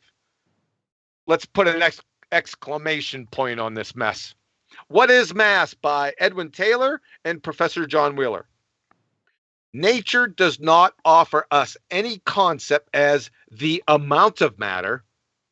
History has struck down every proposal to define such a term. Even if we could count the number of atoms or by any other counting method, try to evaluate the amount of matter, that number would not equal mass. Do you guys get it? Doubtful. Questions, comments? Oh, I remember this, John, from early days at uni, as a young buck with all these ideas presented to your university professors, and I always remember being told, Adam, you're going to be a chemist. Forget it all. It's all physicist nonsense. Weight is mass. You live on the earth. And leave it alone, because it's just a head bender for me that the only reason it's there is to try and make what we experience in reality weight, and not their definition of it, but what something weighs, as to try and turn it into some multiple of 9.8 meters so that it can be convoluted. But like I said, for me, it was always explained, leave it well alone. You're a chemist. Just it is what it weighs on your balance. And I've never heard a definition I agree with regards to mass either. Yeah, With because regards- there isn't it. Yeah, because there isn't any. That's With why. regards to moles and people's familiarity with the term moles are a useful way of calculating things for outcome, but again, they're not in any way anything other than a unit. They're not a definition of mass itself. They're just another unit, like grams, kilograms. It's just a useful way of calculating things when you're dealing in very small numbers. It's a way of, because you're able to multiply it, so it's just a way of dealing with small numbers simply. It's just another, not saying another unit, not metric, but another unit. Yeah, you're calculating a certain amount of matter or substance. Yeah, but it's just another way, particularly in biological systems, that it's just another nomenclature for things. It isn't anything other than really any different to any other measurement. It's not anything unique that is, yes, it is linked to the atoms themselves, the number of them, or theoretical number of them, and that's the point. It is, again, a theoretical derivative, this, based on calculation and the concept of a model. But in of itself, the point with the mole is it doesn't lend to any definition of mass. Right. It's just a convention. Yeah. There's nothing wrong with it. You need this in chemistry and biochemistry, for goodness sakes. But the key part, it's a certain amount of substance. Right? Amount of substance. It's just a certain amount of substance. Just because it's a certain amount of substance doesn't disannul the amount of substance to which you knuckleheads appeal to. I hope that's getting through. I doubt it. Paula, have you got anything you want to add before we move on with the presentation? Yeah, just that the equivocation fallacy isn't the only fallacy going on between mass and inertia. It's also self-contradictory. As someone pointed out, I forget who it was on a panel in the last week or so, said that since mass is basically inertia, resistance to change of motion, and gravity is mass attracting mass, they're two opposite things. Is it resisting or attracting? So I think that was a good point that I can't remember who brought it out, but it is self-contradictory. It isn't just that they are changing terms without any objective difference between them. It's because they're two opposite, mutually exclusive things. Is it resisting or is it attracting? It can't be both at the same time. Betty? There? Yeah, I'm confused with all these terminologies and stuff. But I'm also stuck on the word substance now. So what's the substance? Is that the dirt? What are we talking about? Well, the substance now, they've redefined it. The new definition is that number with Avogadro's number with elementary entities. It's not based on carbon-12 anymore. Okay, so it can be any kind of molecules then? Elementary particles. Okay.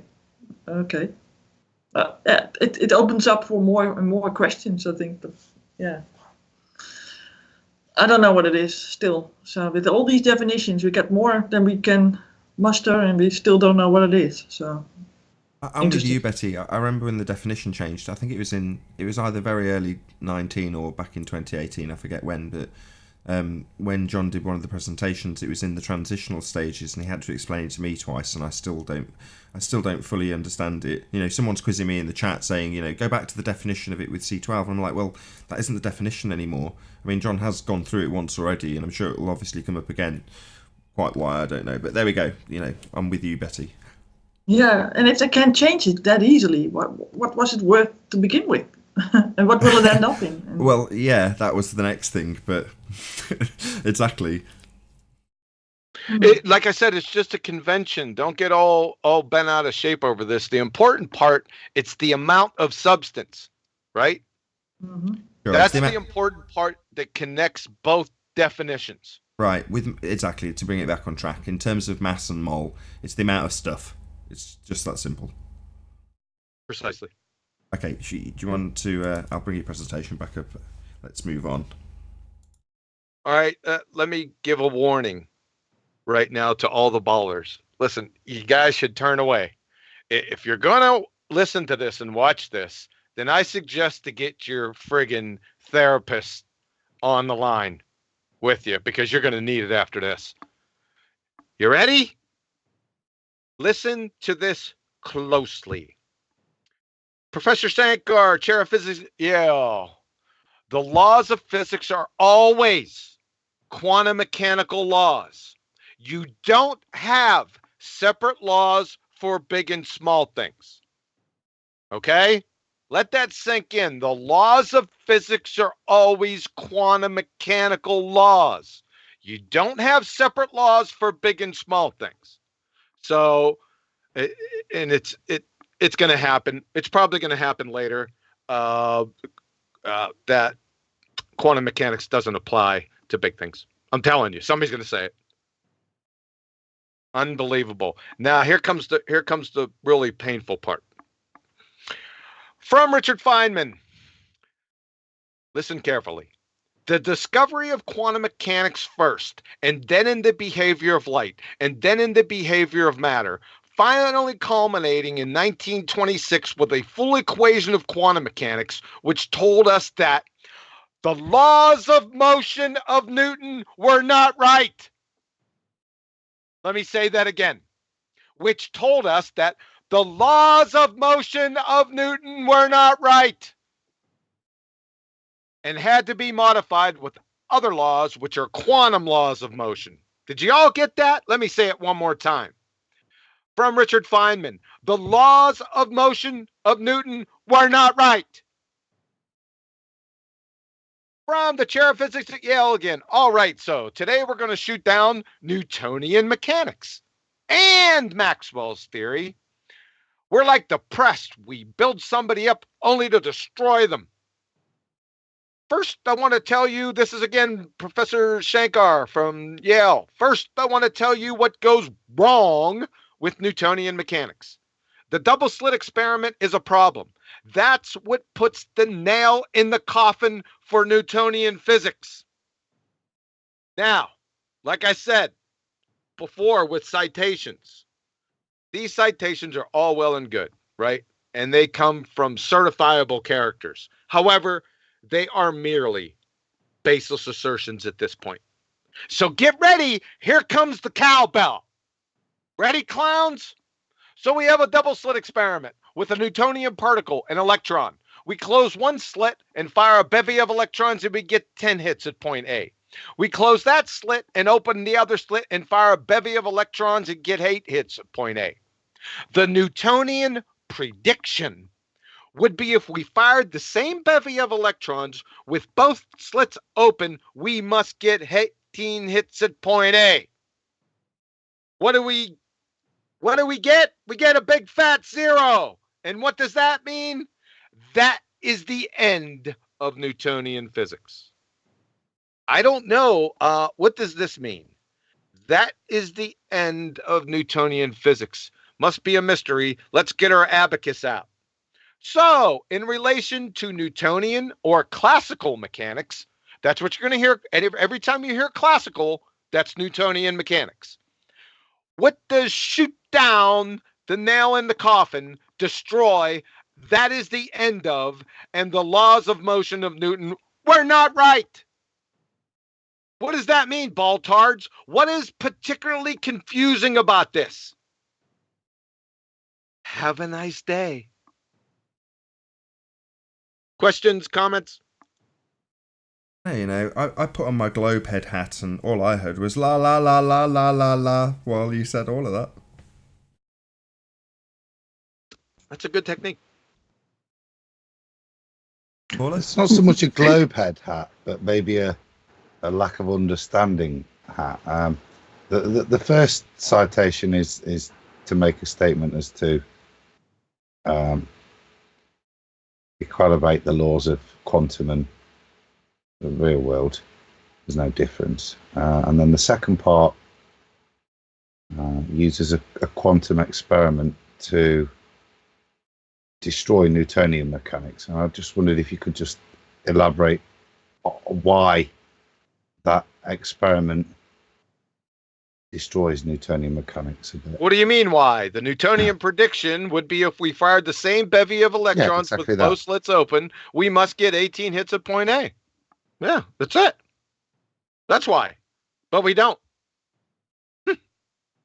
There's my explanation. You know what they'll do is just play the quote mining cherry picking card. And around we go. The quote mining? What quote mining?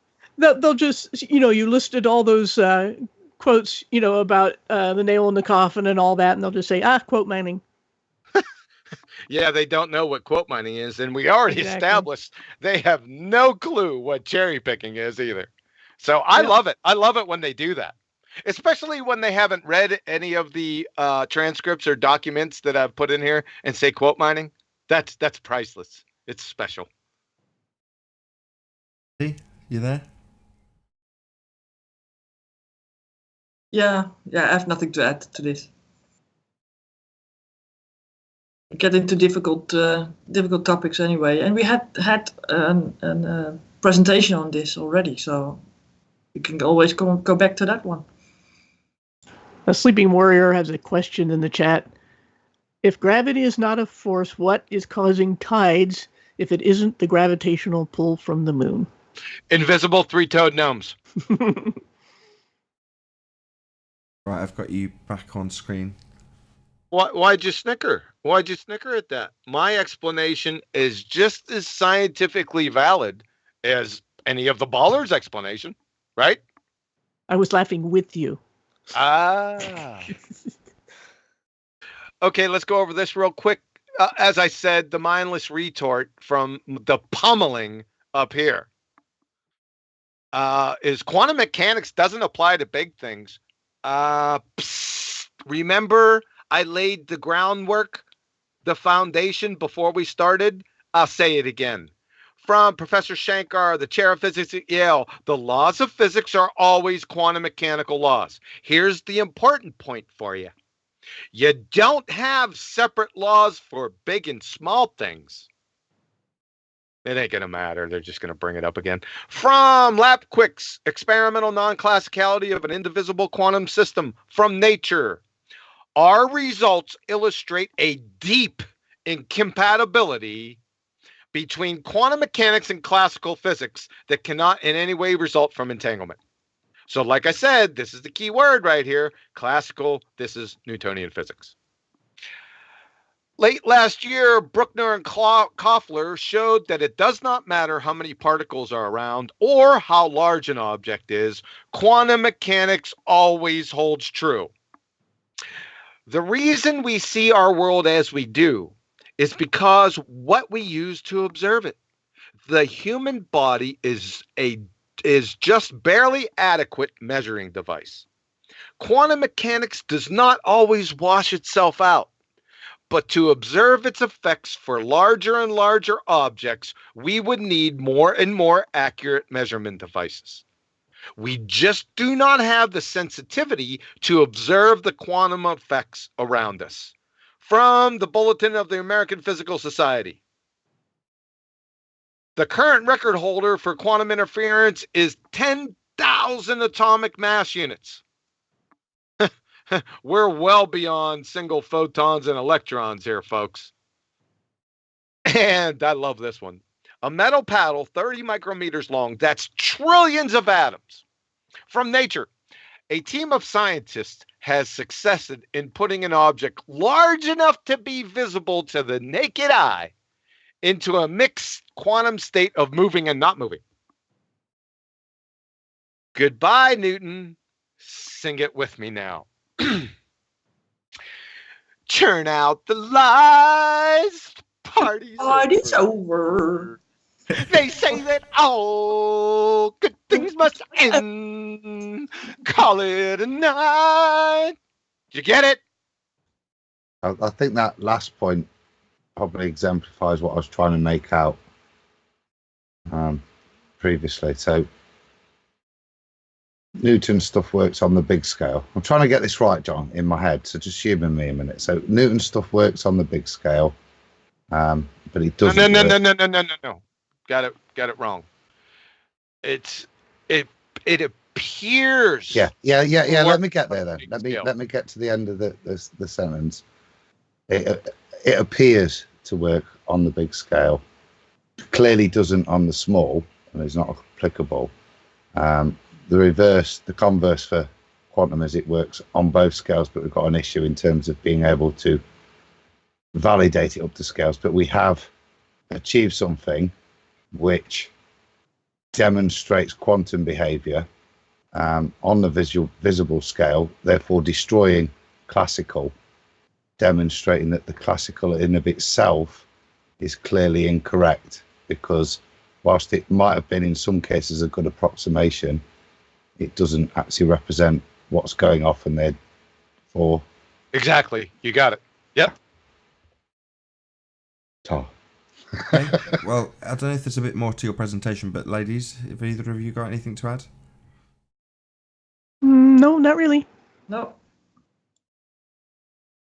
Okay. It's gonna end here real quick.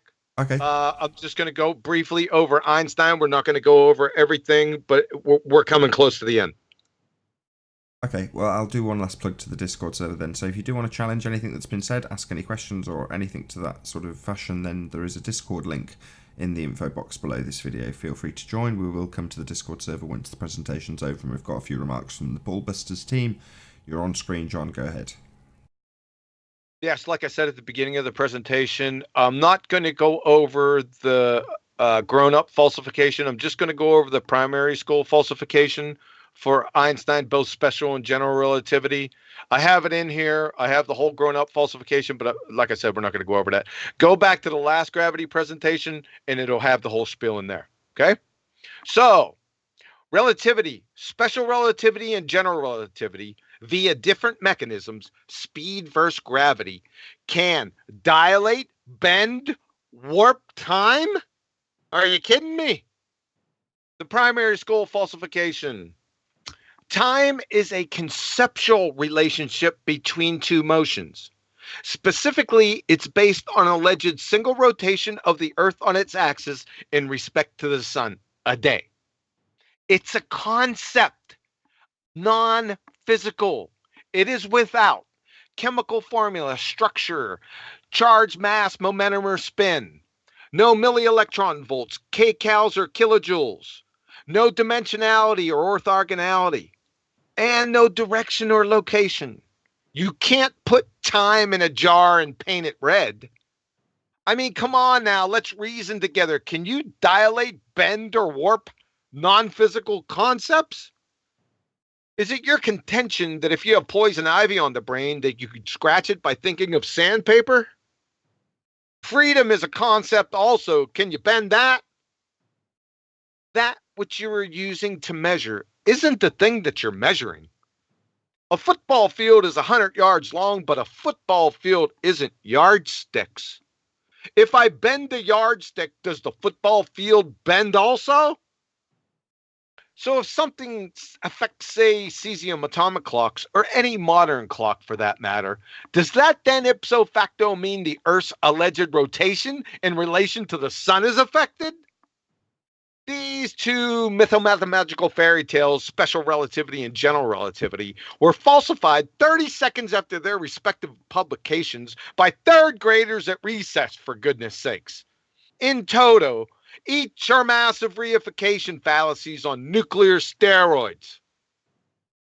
So, like I said, we're not going to go into the quantum mechanics pummeling, but we'll just take a look at these two because these two do the job. From David Bohm, renowned professor of physics and a personal friend of Einstein, by the way. One could see that relativity and quantum mechanics, the two most fundamental theories of matter, really contradict each other in the sense that relativity is local, it's causal, it's determined, it's continuous, and quantum mechanics is just the opposite. You couldn't get any more different. From Caltech, the final contradiction. General relativity and quantum field theory are incompatible. I don't know what else to say here. I can't break this down any further. So it's time to wake up, pretender clowns. Thanks for your ear. Have a nice day. That last quote was an interview then. Which one? The David Boehm interview? Yes. Wow. Imagine saying that. I wonder what the question that preceded it was. No, I can't remember. You know, in fact, this is old, we're going old timey. I think this was David Suzuki. I think that's what his name. Remember back in the day when they used to have interviews with scientists on, and I don't even think it was called Nova back then. I think it was just PBS did them. I'm not sure it was so long ago, but I can go ahead. We'll wait till afterwards. I'll go ahead and look this back up again. I'm pretty sure it was that Suzuki character. Paula, you got any closing remarks, and then we'll go to the Discord server. Not other than to say again, as he just stated, that this is a reification fallacy to make time the cause of anything. I don't know how many times somebody in chat keeps insisting that a car moving at a certain speed, which presupposes it's in motion, is going a certain distance because time is the cause. I don't know what else to say about that. Yeah, we had that recently from, was it Sean Hufford? That said time was the cause of all things, basically. Yeah. It's the magic wand. Time plus nothing equals everything. Indeed, it's the independent variable to end all independent variables, right? I'll come to you in a minute, Adam. Betty, have you got anything to add? No. Closing remarks, because we're going to go to the Discord server soon. Closing remarks. Oh, that, yeah. Well, here still people say that they change it a little bit with now that gravity is not a force, but it causes a force. So the time bending concept is causing a force. That's what we hear. And on this topic with the marrying quantum physics with general relativity, that it's all mathematical that they try to do this. And the other high studied people that are trying to marry these two bachelors. But yeah, I give them it's the ultimate conundrum, isn't it? Because you've got gravity is not force, and the bending of a conceptual medium known as space-time gives rise to a non-force known as gravity. Yeah. Isn't that an amazing story? Luke, the force is with you. Adam, you're going to get the last words before we go to the that's Discord actually chaos. a perfect link, Nathan, to the point I was going to make. It's post-Einstein and all this nonsense, you know, that the mainstream media, the main sci-fi thing has been to try and turn time into not just this conceptual medium, but into something of substance that we can all start to imagine. We can time travel, we can bend, we can manipulate time. It isn't something just imagined, you know, that we perceive. And I think that's integral in our acceptance as we move from one bullshit paradigm of a force, a magical force between two objects. The only way to keep the heliocentric model together wasn't to subvert back to reality, but it was to kind of, a bit like the Big Bang, shift the goalposts and move any point of argument, discourse, or conjecture and criticism about it into this new imaginary medium where you can do whatever you want with maths in it, because it's completely imaginary. Unlike height, depth, and breadth, which are at least real, this medium that they then start to manipulate their proof of their modeling is completely imaginary and undisprovable. Right. I can never quite say it correctly. Pseudo-Ramonian, I think, is the correct term. Yeah. Force space. Pseudo-Ramonian force space. Yeah, it's a completely different geometry than Euclidean. indeed. Right. Built out of Yeah, solid yep. bullshit.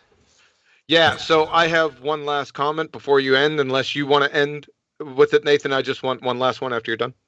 So do you need me to present you? Yes. Yeah, you're on. Okay, folks, this is what we got now. This is the hierarchy of pseudoscience quackademia. And what I mean by that, I'm talking about paleontology, archaeology, anthropology, geology, evolutionary biology, whatever that is. Yes, I'm still laughing. Theoretical physics, astronomy, astrophysics, and cosmology. This is the picture right here. They're all pretender clowns, the hierarchy. And if you listen to pretender clowns seriously telling you about the nature of your reality, then you become one of these. It's a very strict metamorphosis. And we see it every day. That's all I got.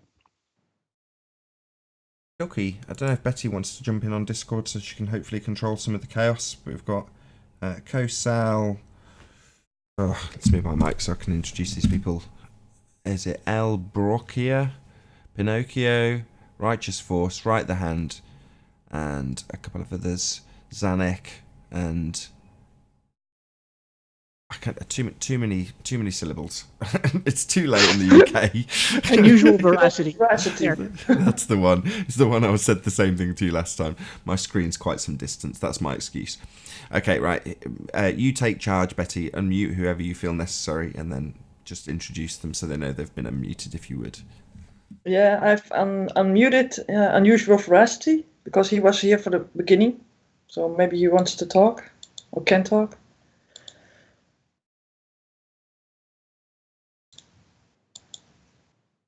So, no. No worries. I don't mind if this slows things down a little bit. Obviously, I want the public to have a right to reply on these shows, so. Mm-hmm. Lost one. This is lost three. Are you lost two over? Should I go to the next? Should I just try Pinocchio? Well, that one there talks. Well, I can try. Maybe he will change his mind. Go ahead, Pinocchio. You're unmuted if you want. If you got a question or anything to add. Slap him in the back. Maybe he'll hack up that furball. Well, I have unmuted Right the Hand. Maybe he wants to say something. Let's see if it works. The Hangout. Right the Hand, you there? They're all staying on mute. Might be a very short public part of the show. We'll see. Well, we have Zanek, so that's the baller. I'm just listening. Have you got anything you wanted to ask, Right the Hand? Nope. Oh, fair enough. Okay. Try Righteous Force. It's unmuted. Just get Zanuck to talk. Yeah, he was toe tagged Friday though, so be careful. Says Zanuck tapping away on his keyboard. Have you got something you want to ask, Zanuck? Hello, everyone. Hello. Nice to talk to you all. Have you listened to the presentation? I did, most of it. Okay, what's your thoughts? Oh, he's usually right on with a lot of his basic definitions of, and I do have objection to some of the contentions to what we've been talking about, such as, and I don't want to go into the mass versus bull, because that's so pedantic, it's unbelievable, but I think I found a word, I don't know if I mentioned this yesterday for that discussion. Any amount of matter is mass. That way you can narrow it down. Words do matter, right? So any amount of matter is mass. And a mole is a specific number. He said that very clearly. So I think we're all in agreement. We should move on from that. Do you not agree? Any doesn't change the amount of substance or the amount of matter, right? Your little any. Doesn't change anything. Any is important, right? Because any amount of matter is mass. Any.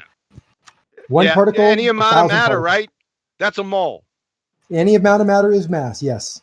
Your amount of substance or amount of matter is the definition of mole.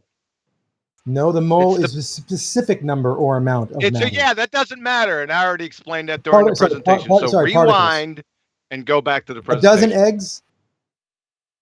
Okay, let's go to the next question.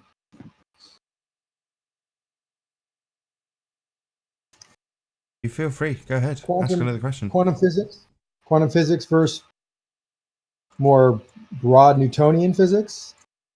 They both. You're right. I might have misspoke yesterday saying they're different, and you're absolutely right by calling me out on that, because quantum mechanics does play a role in all things we see on larger scales. The problem is the scale of things that are larger are so much larger that it's difficult to apply quantum mechanics to most things in the Newtonian world. No. Quantum mechanics doesn't play a role. The laws of physics are always quantum mechanical laws. That's the role. Shout out to Tina Baker for hitting the super chat. Thank you very much indeed for your support. Don't try to weasel. We're listening to every word that's coming out of your mouth. So you're not going to weasel here, just to let you know. You're absolutely right. Everything's based on quantum mechanics. I agree with you. But if you were to use quantum mechanics to apply corrections to the spinning of a ballerina, you're talking about 100 zeros to the nth degree of the classical. God. Mm-hmm. So now we're going from pulling rabbits out of the hats to ballerinas. Is this all you baltards got? How about shoes on top of the table? It's an example of physics. And you're right, it does play a role, but it's a very small role. What plays a role? If you make the corrections in quantum mechanics to something spinning. Plays a role? Yes. What plays a role? A foundational role. Oh my goodness! Sorry, what plays a role? That's not a yes or no question. Quantum physics is a foundational role of physics. So what you're saying, it's kind of fundamental then, as opposed to a small role. Absolutely. Yeah, we'd agree. So you understand that it's on a very small level. So those, yes, go ahead. At a very small, fundamental, crucial to everything kind of role. Yeah. It's a correction.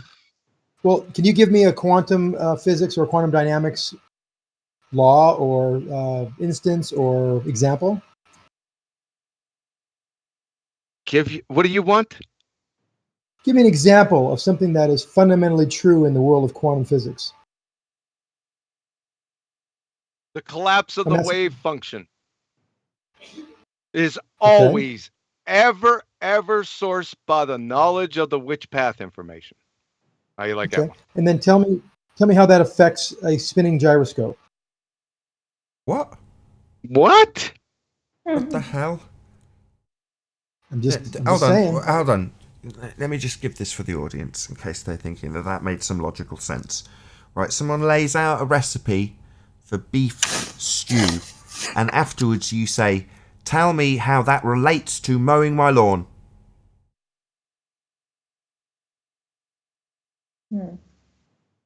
Well, you have pushing. When you break it down to pushing the lawnmower and the force and the acceleration and the mass, all that, because you can still use that as well, if you'd like. These are all observations. These are all phenomena. So what, in the respect that every single law is a quantum mechanical law, you can somehow loosely relate it to this example specifically? Well, you can do that if you want to, but asking us to do it just seems nonsensical. Well, I can't relate because it's too small of a factor. Okay. The wave theory in quantum physics is a very small correction to any Newtonian or Einsteinian observation. Wave theory. I see what he's doing. Oh, you go ahead, John. Okay. Wave theory? What are you talking about? Is that a physical wave? Yes, like water, like the waves you see in water. Yes. Are wave functions physical waves? Wave functions are physical waves. Yes. You gotta be on No. some serious medication. What's- Do you know what? Oh, go ahead. Why do you think they've got this word function afterwards? What do you think a function is?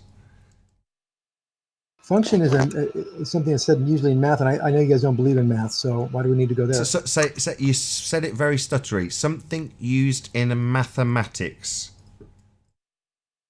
Something used in mathematics. And is mathematics reality? But you're asking me about functions, and isn't that mathematics? Yeah. So when asked, is a wave function real? You said yes. I said the waves were real. You asked about the function. Well, that's not what we're talking about. Yeah, waves are real. There's waves at the seaside, but that's not what we're specifically talking about. Right. Causes wave function collapse. That's very specific, isn't it? That's what science is like. It's strange that. Always very specific about their terminology. Weird that. My point being, when you talk about mass, it's very loosely defined with very, loose, several meanings. Anyway, in this instance, we've got the word function strapped on a mathematical term. So we're not talking about physical waves. We're talking about mathematical. Okay, but you understand about quantum mechanic waves, right? What, probability distribution? Yes. Right, so not physical. What? They're not physical, okay?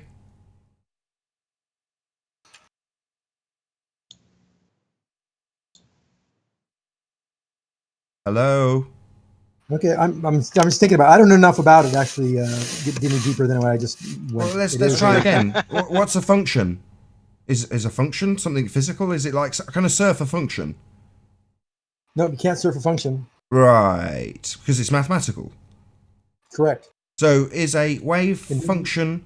Am I going to get my surfboard out for that wave function or what?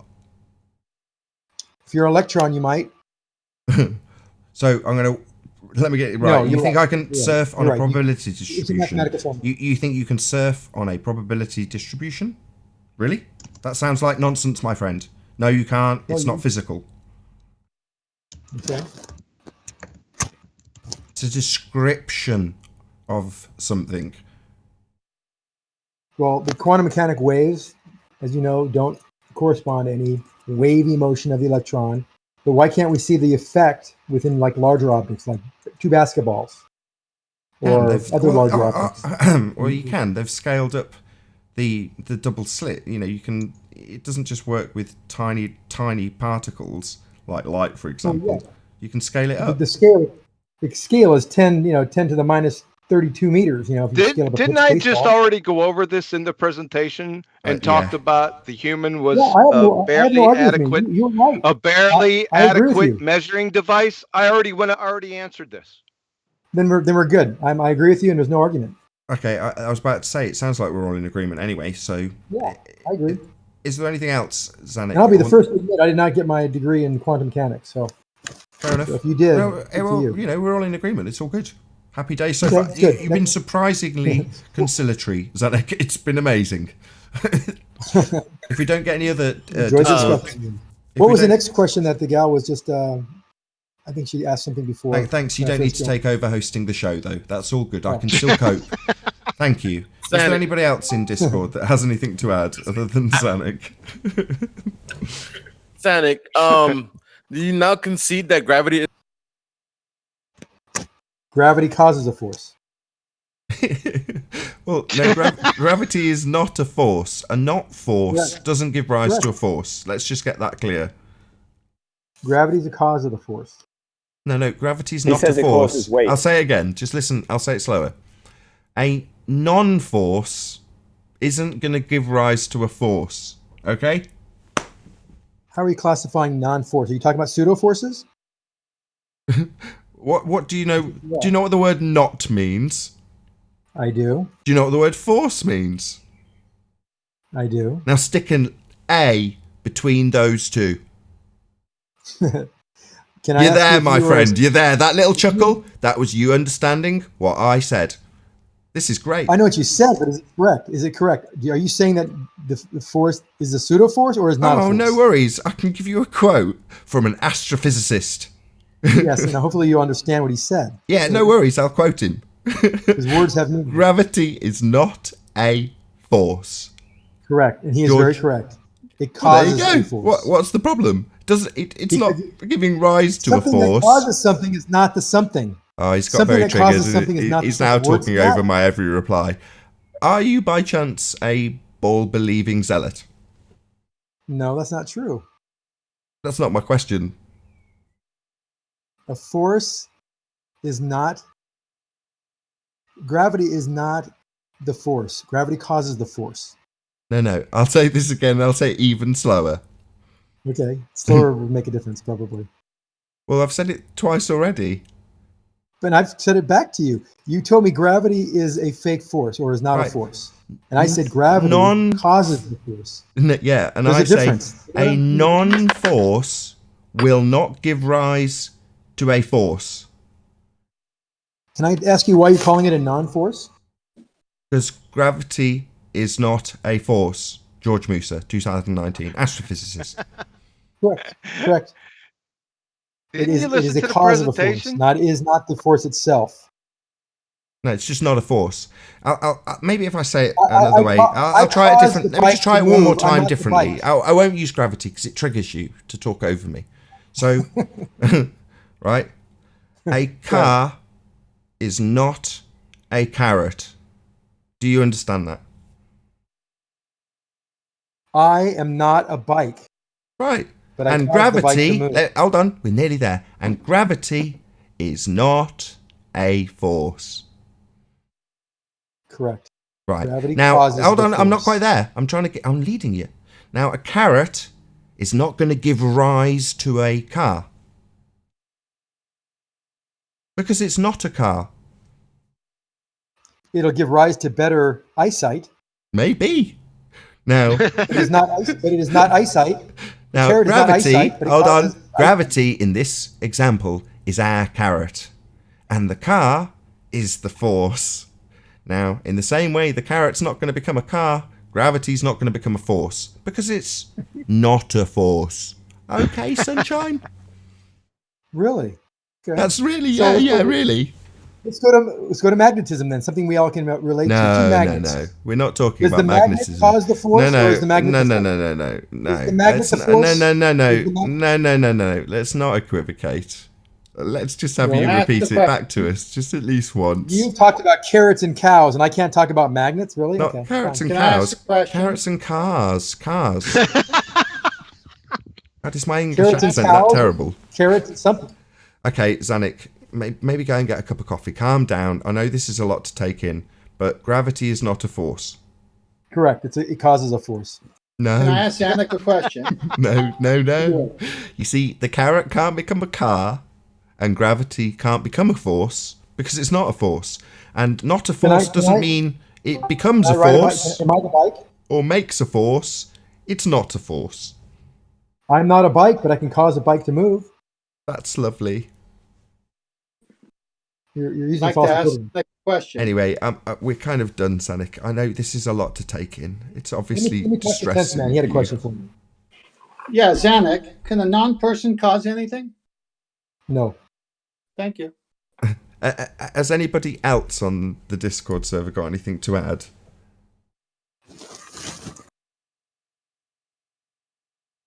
I've got a quick question for Zanuck. What new force does the force that isn't a force that is gravity cause? Of course. Mass to accelerate.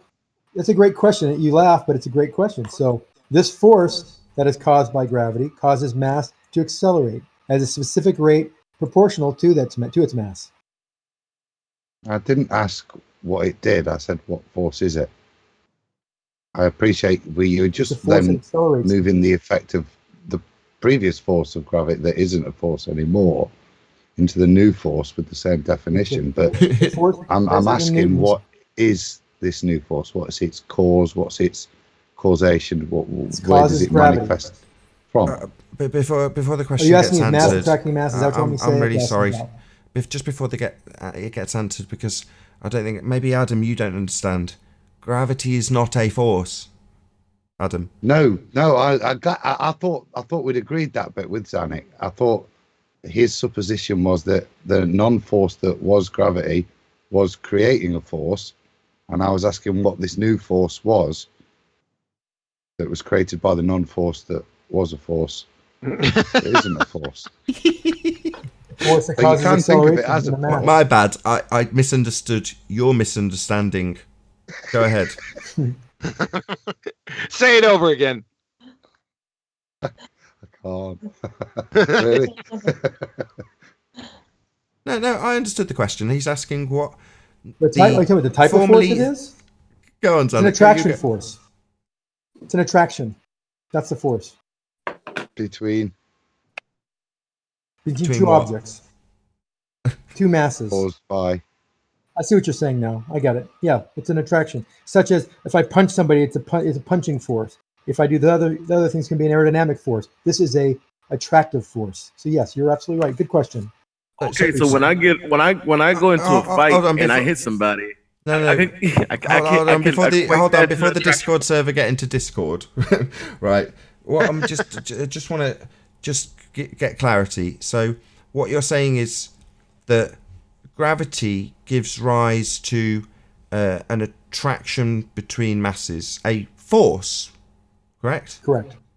Oh, yeah. Gravity is not a force. Gravity causes the force. I gave you the definition of the force. What more do you want? I apply the force to an object, it accelerates measurably, predictably, repeatably. Based on What's its the mass. hypothesis? Yes, and I can give you evidence to that hypothesis to reinforce that it is Okay. measurable, predictable, and repeatable. No worries, John. Oh, hold on. It would be a great way to round out the show because obviously Zanuck believes he has scientific evidence of gravity. Let's go. Happy days. Hold on a second. Hold on. Just wait one. Let me share my screen. Bring it up. You know, we did this 3 times yesterday, and he failed each time. That's okay. You know that, right? Because we got on the semantics direction, didn't we?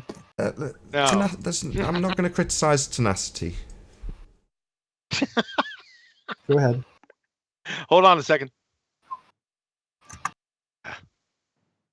I'll hide you again while you scroll to look for it. Oh, we still have your last one up here, Zanuck. I didn't erase it. The half a mountain missing over distance. Beautiful. Look at that. Yes. Yeah. Love it. Yeah. Everyone else loved it. Everyone else loves it too. The Earth curve causes half mountain missing over distance. Yeah, that was a good one. Okay, let me get rid of these, even though I don't want to get rid of them.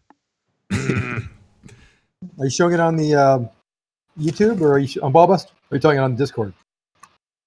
The public will get to see. Obviously, if you do want to watch this on the live feed, it's only a couple of seconds behind. But make sure you watch. You mute the watching page, the YouTube. So page. you haven't changed it yet. All I have is your forgot. football field. I usually erase them after the end of the show. I just forgot. I didn't want to punk you out or anything. It wasn't premeditated. Look, Me? In all seriousness, look, this could be a big moment, man.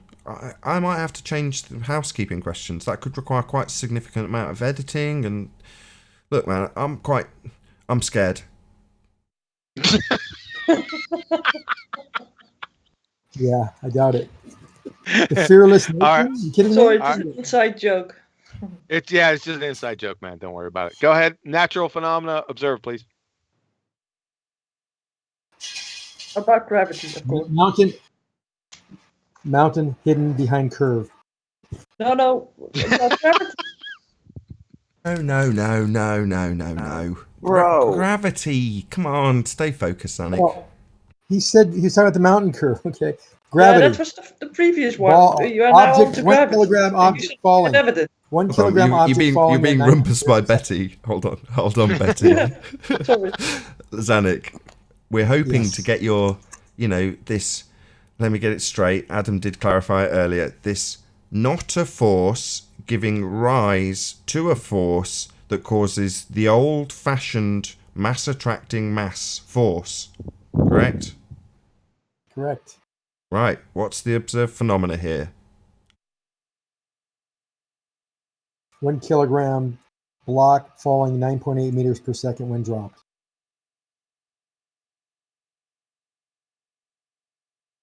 Hold on. Sorry, John. I know you're still writing it down. You've got the cause in there. The observation is something falling at 9.8 meters per second squared. You missed off 2 words that you had earlier. You had 2 extra words in there.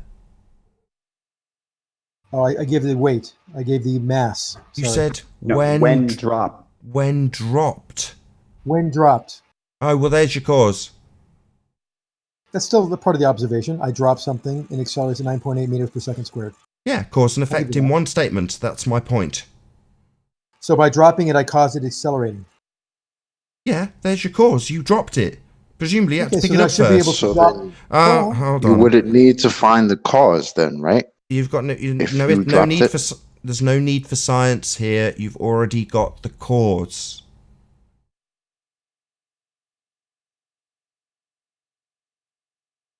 So Hello? I drop something, and it causes. You started. Your first word was the cause again. You dropped cause, it. Really? Yeah, you dropped it. There's your cause, my friend. I can change the variables. Okay, Yeah, but let me just ask him one more question, and then I'll pass it to you, Betty. Okay. Sorry. Do you find hovering in midair a 1 kilogram weight to drop, or do you have to remove it from its equilibrium and force it into disequilibrium prior to you dropping it? That's actually a correct way to look at it, Nathan. That's actually very true. You have to move it. There's your cause.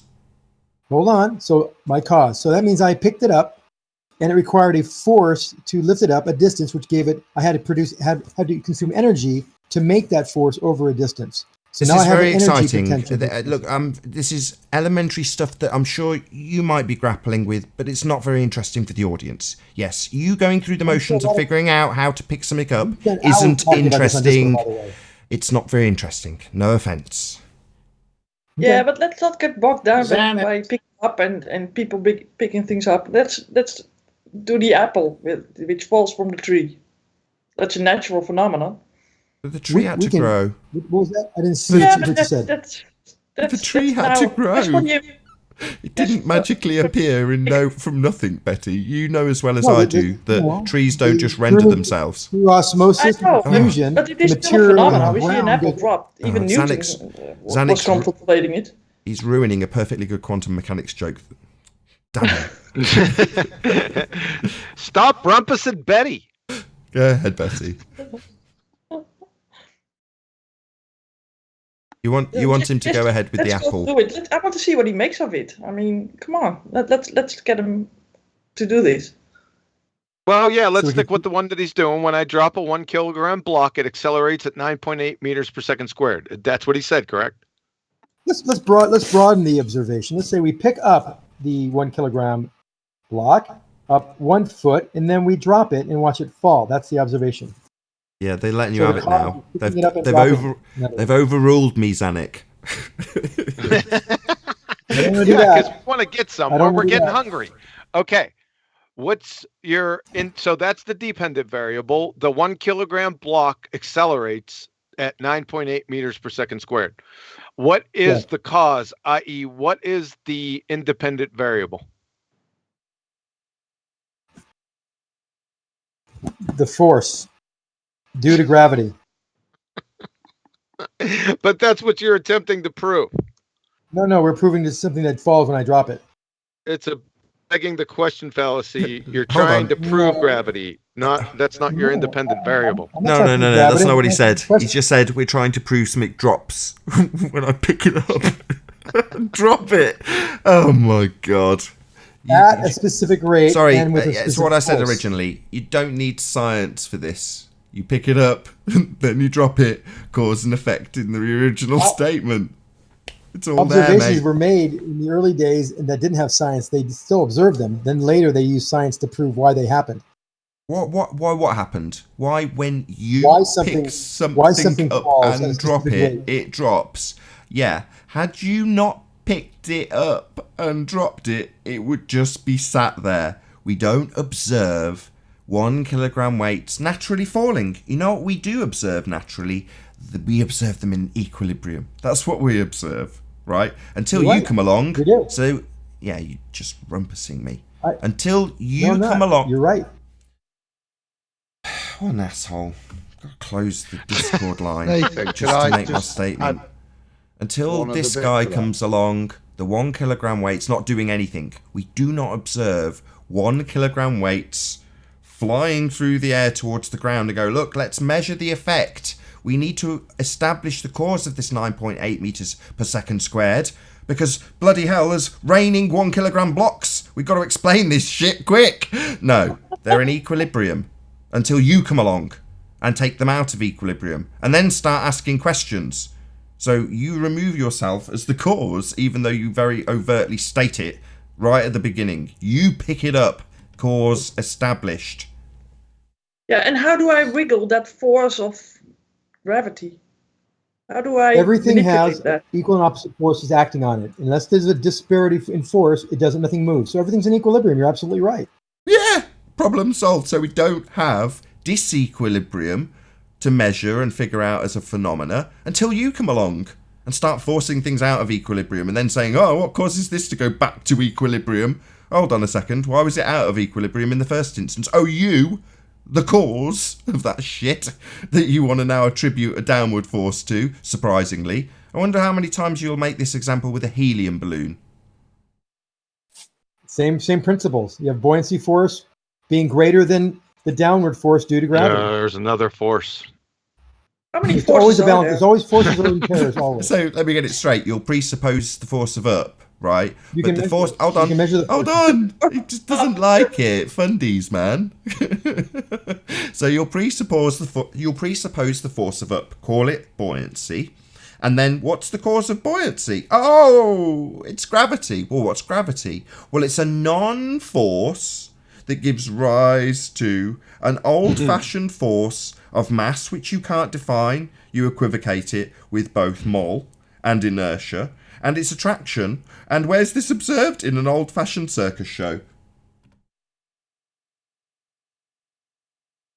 I still don't know how you are going to manipulate that force due to gravity. I don't have to manipulate it. It's based on the mass. What? Yeah. He says he doesn't have to manipulate it. It's based on the maths. Oh wow. Okay. Why do I observe that? Why wouldn't you try to do that? I could change the force. Yes. Oh, you're right. I can manipulate the force. Sure. Luke, Hey, Zach, let me know how you said manipulate gravity the force. Hold on, we got Luke Skywalker I can here. change the force. Tell us how I you can change the manipulate. force acting on the apple. Yes, I can change the force. How can you do that? I can put a string on it and pull it down with a pulley. Let me get it straight. You do it.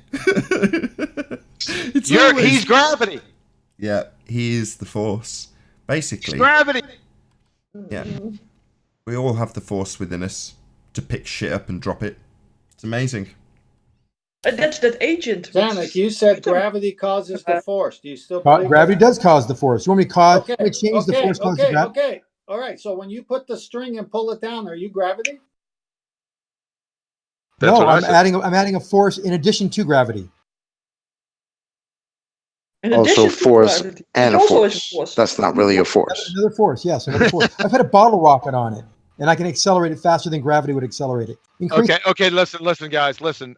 On behalf of the audience, I would like to request mercy on Zanuck. Indeed. I think this is probably going to be my useful opportunity, unless there's anything that you ballbusters want to add. Well, maybe John can read the hypothesis back and just give an overview what we got now. Sure, yeah. Am I still screen sharing? Yeah. Yeah, so natural phenomena observed from Zenek. When I drop a 1 kilogram block, it accelerates at 9.8 meters per second squared. The alternative hypothesis, the force due to gravity causes a 1 kilogram block to accelerate at 9.8 meters per second squared. The independent variable, the cause that which has to be varied and manipulated, is the force due to gravity. The dependent variable is the 1 kilogram block falling at 9.8 meters per second squared. The evaluation is the force of gravity is what he's attempting to prove. So that's a begging the question fallacy. We can end it right there. You can't vary and manipulate gravity because he don't know what it is. Nobody knows what it is. I say it's three-toed gnomes. Yeah, so this is not. This is invalid to at the least. Just for a mercy, just to have mercy. This is invalid. Yeah, overall, it's a begging the question fallacy. But Paula and Adam, we're going to round out the live show, and I'm going to ask people if they're watching on the Nathan Oakley channel to stay tuned. But do you want to round out anything before I close out the live show? I'll stick a bit in. Cheers again, John. Another nice bit of presentation, mate. The only thing, you've got a touch of the Mick West there. You've gone a bit shy on it. I see you've added something at the bottom of your calculator, your non sequitur tautology test. So that's been there for a while. We just don't often get that far. That's the problem with that. Well, I just noticed it. I like that, mate. But no, cheers for another good evening, gents and ladies. Thanks. You're welcome. Paula, you can get the last word, then I'm going to round out the live show. I think Paula's at dinner. Oh, she's disappeared. Well, that's going to be my perfect opportunity. Yes, indeed. Stay tuned if you're watching on Nathan Oakley, but for the live audience, a huge, massive, enormous thank you for tuning in. Hopefully sharing, subscribing, smashing the super chat and all that good stuff. A huge thank you to Paula, Betty, Quantum Eraser, Anthony, and indeed Adam, the Adam Meakin, for making this BALLBUSTERS possible. I've been Nathan Oakley, and I'll see you all in the next BALLBUSTERS.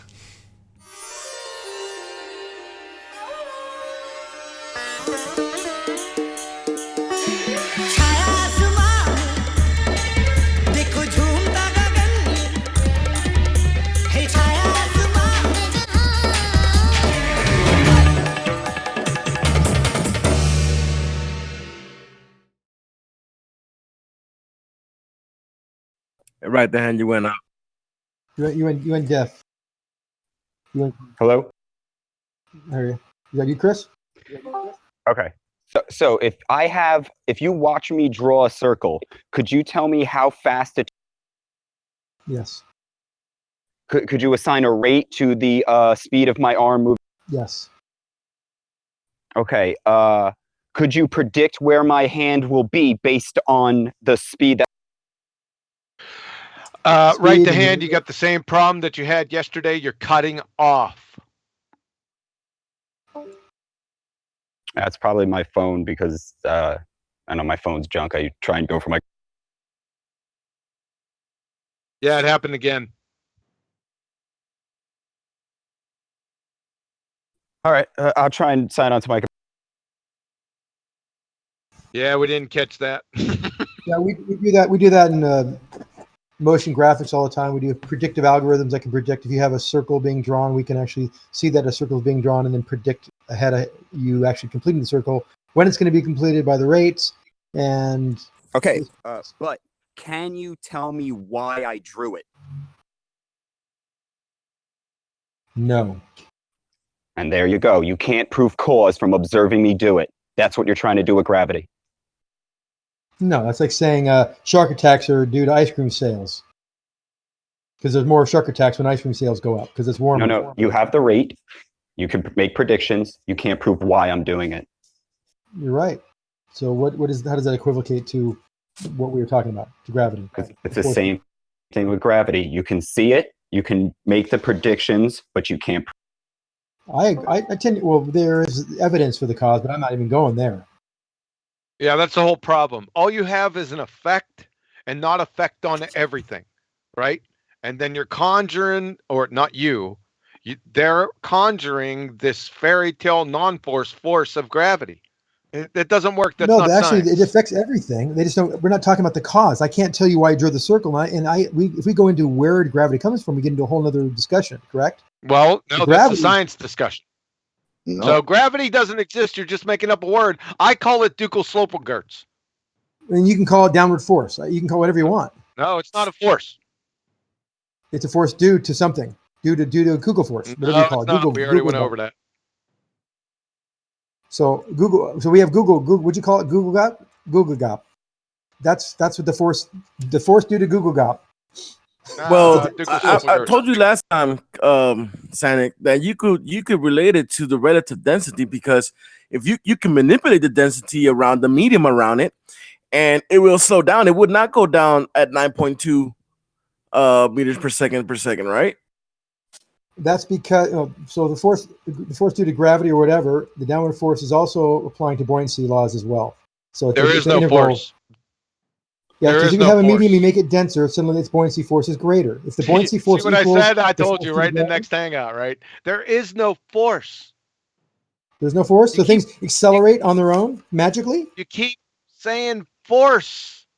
Do you not? Let's back up a little bit. Does any just like a river. I told you before, just like a river. There's the mouth again. Yeah. Mouth, come on. Just like a river. It does accelerate by itself. Stop. So if I put a force on something, do you agree that it accelerates? Quantum mechanics, quantum eraser. There you go again. You put a force on something. Show me a 10 kilogram. Hold on. Just show me 1 10 kilogram block falling without you picking it up. You want to show you a video of that? I have a kilogram block here, actually. Is it falling right now? No, it's in equilibrium, equal forces. Well, there you go. No net force. You're back to picking things up and dropping them and asking what causes that. Me picking it up and lifting it, storing up kinetic energy or potential energy, and then dropping it. So yes, I could be the cause of the lifting and the dropping of that object. Okay. But there's multiple things going on. Okay. Right? I've lifted up an object. It's in my hand. And you've created work. Yeah. Okay. You've expended energy to do that. Okay. I'll let it go. Stored in the block. Yeah, I've let it go. So. And now you drop. No, it went up. It was a helium balloon. Now you have the medium, the weight of the medium that is displaced by the balloon, pushing it upward. It's heavy. The medium is heavier by its weight. Its weight of the volume is displaced is pushing the balloon upward. This can be demonstrated repeated and measured, and it's unchallengeable. If you can tell me where that doesn't happen, I'll listen, but I don't think you can. Zanuck, are you familiar with the violation of the law of non-contradiction? Yes, I am. Okay, did George Musser, an astrophysicist, say gravity is not a force, but it can act as one? Did he say that?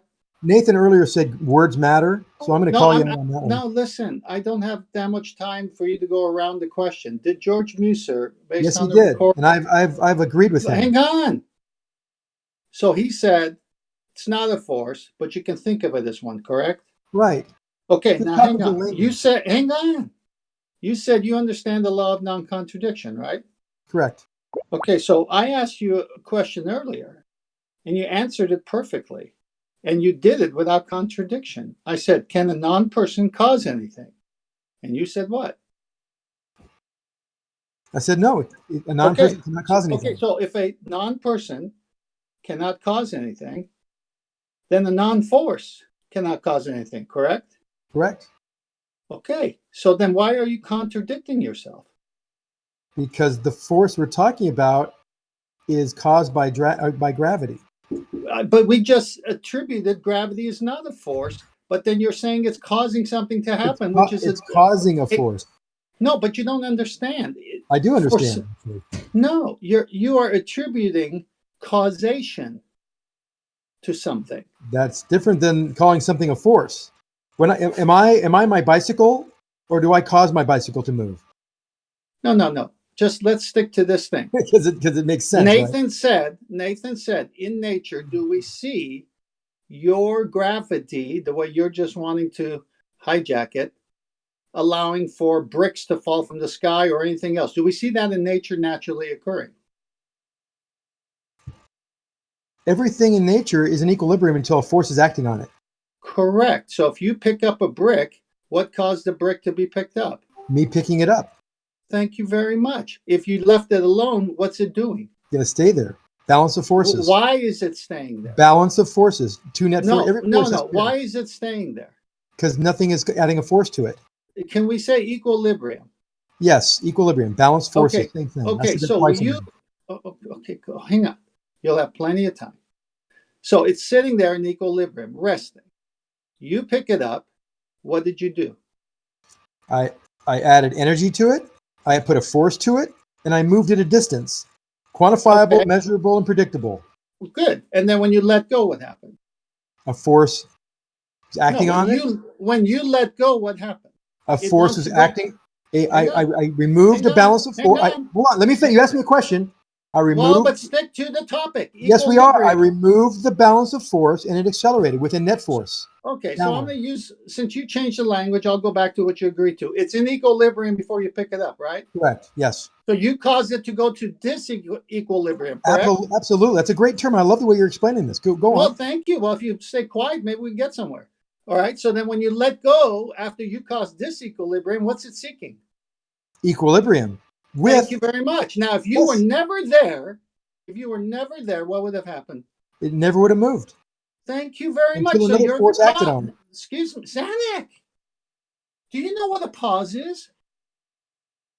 You have plenty of time to talk. You picked it up.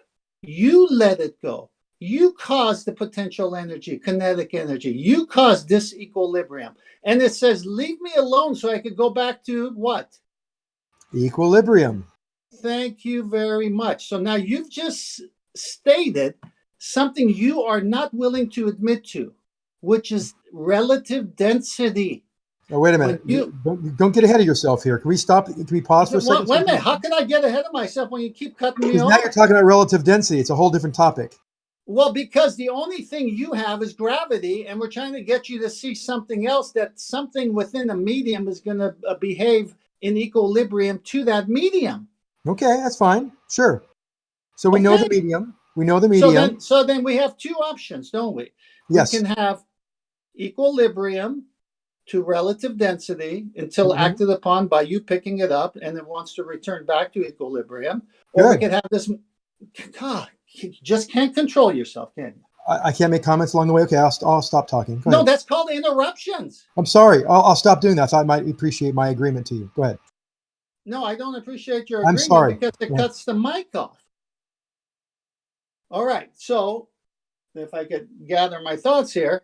So you have either a magic force of gravity doing it, or you have what we just discussed, you moving something out of equilibrium to disequilibrium and letting it go. We have two options to go here. Now, since astrophysicists, and you agree with them, say it's not a force, but you can think of it as one, that's really not scientific method applied or anything concrete for us. Okay? Would you agree to that? Oh, I can talk? Yes, I agree to that. Okay, so you agree to that because you have not provided any evidence for this non-force force. Can I speak about the evidence now? Well, hang on. So what I'm saying to you is this. Go. No, what I'm saying to you is this. Until you provide actual evidence for a non-force force, which is a violation of the law of non-contradiction, we're stuck with one other alternative, which is, the medium in which something is depends where it finds its equilibrium. And that's very easy to understand when you see. How long is this going to go on? Can I talk at some point in time? Yeah, go ahead. I'm tired. I hope so. Yeah, you should be tired. You went on for a long time now. I get the message. We can wrap this up. Well, it'd be quicker if you hadn't interrupted. Well, God, I just wanted to chime in, but yeah, there's three options of this observation. You're talking about relative density being one of the reasons. I said force is caused by gravity, not that gravity was a force. And yes, you are absolutely right. I like your explanation about that. You lift it up, you're moving an object in disequilibrium, and when you let go of it, it's searching equilibrium.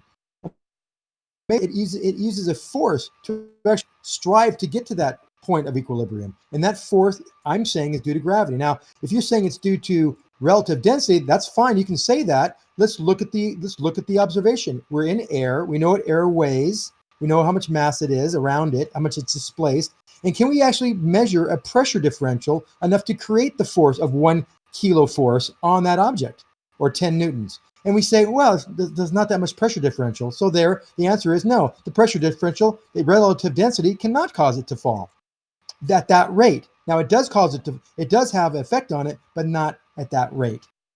Now, what other options do we have? We have a third option. Hold on. I have a question there, Johnny. If you're saying that the relative density doesn't affect the rate, how come things fall slower when you increase the density? I said not that much. Oh, but no, hold on. If I told you that things fall because of my brain, okay? And then you start, hold on, you're interrupting. Remember, Zanuck, we spoke about, no, hold on. No, you can laugh with your mic off. We spoke about this at length the other day, how you have to stop interrupting people, and you agreed that, there you go. So, and see, this is the way he does it. I forget where I was going now. Fall because of your brain. Your brain. Yes, thank you. Increasing density. Oh, yes, my brain. So if I told you that things fall because of my brain, and then you applied another force and made it not fall, and I was like, oh, it's not that it's that other force making it rise. It's just overcoming my brain force. Would that be an acceptable answer? What are you talking about? Okay, because I'm trying to get it so you can understand.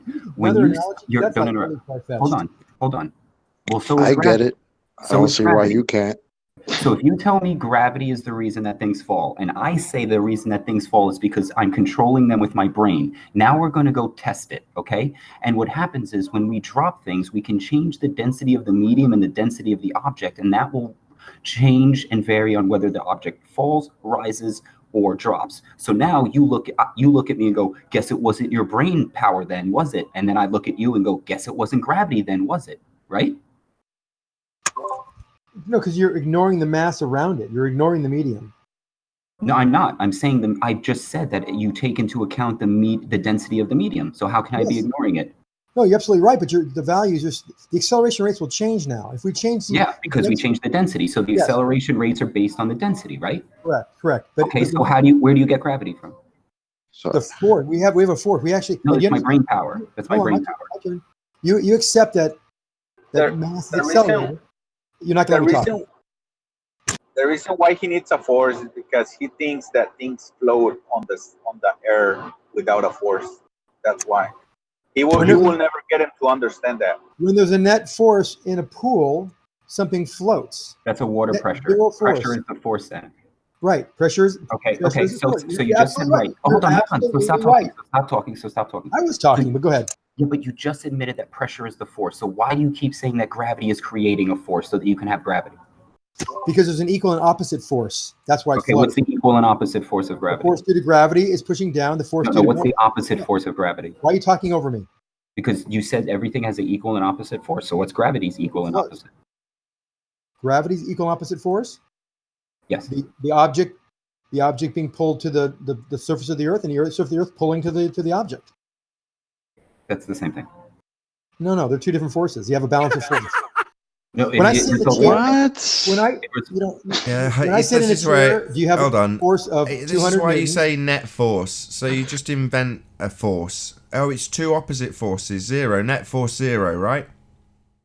Net force zero, yes. Sitting on chairs. Net force zero. Net force zero, meaning that even when everything's in equilibrium, you say no, it's just an equaling out of my presupposed force. So it's a begging the question fallacy. No matter what happens, you presuppose that there's a force. So when asked, well, what force? It's my brain power doing it. You go, well, no, my presupposed force causes it. You can measure the force, Nathan. And you can measure the force. I have a force of my body on a chair, and I have a chair Hold on. on my body. Hold on. You said we can measure the force. Okay. Yes. So earlier on, you gave an example with a kilogram weight, right? Yes. Without you can drop that and see that. Excuse me. Without you doing something, it's got net force zero. Correct. What the fuck are we measuring, you stupid bastard? You're measuring the force. Net force 0, fuckwit! Because you have a balance of Hello? force. You measure both. Listen up, stupid idiot. Net force 0 meaning nothing. Nothing to measure. Well, that's before you fucking come along and give us something to measure. So, net force 0 means your fundamentalist belief in a cancelled force non-force that's not a force, that causes a force. Nothing's happening until you come along, shit for brains. You understand that? Right. Yeah, net force 0 means nothing's happening. Net force 0, listen, net force 0 means nothing is happening. And until you do something, nothing's happening. So until you inject something to measure, there's nothing to measure. So don't tell me about the force being there, because until you come along and drop it and then say 9.8 meters per second, well, you dropped it. Until you did something, there was net force 0. Nothing happening, nothing to measure, idiot. Equilibrium rules. We don't have general disequilibrium. We have equilibrium. Things seek it, generally speaking. Yeah? In other words, if they're not in equilibrium, they're trying to find equilibrium. But you come along and go, oh, look at that, equilibrium. No, not equilibrium. Net force 0. What, nothing happening, you mean? No, nothing happening plus my fundy belief in gravity.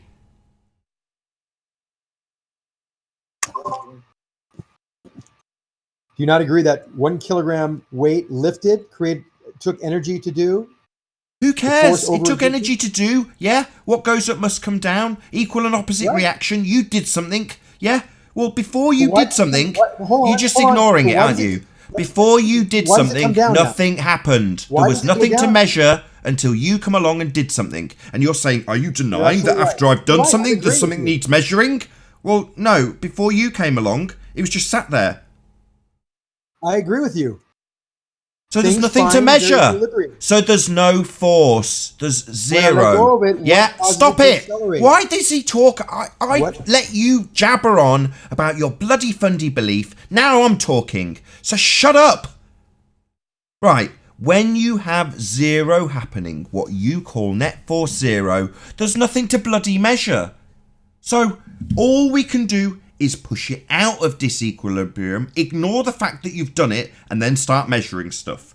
Well, no, mate. Generally speaking, we've got net force 0, nothing to bloody measure, no force involved at all. Just a fundy belief that there is really a force, but there's nothing to measure, it's net force 0, it's all cancelled out. My fundy belief, that is. Because nothing's happening. We're not measuring 9.8 meters per second in a rock. It's just sat there doing nothing. We don't generally see raining rocks to measure 9.8 meters per second. But then you come along and force it out of equilibrium. Then you start measuring. I went through this on the live show. You've just ignored it.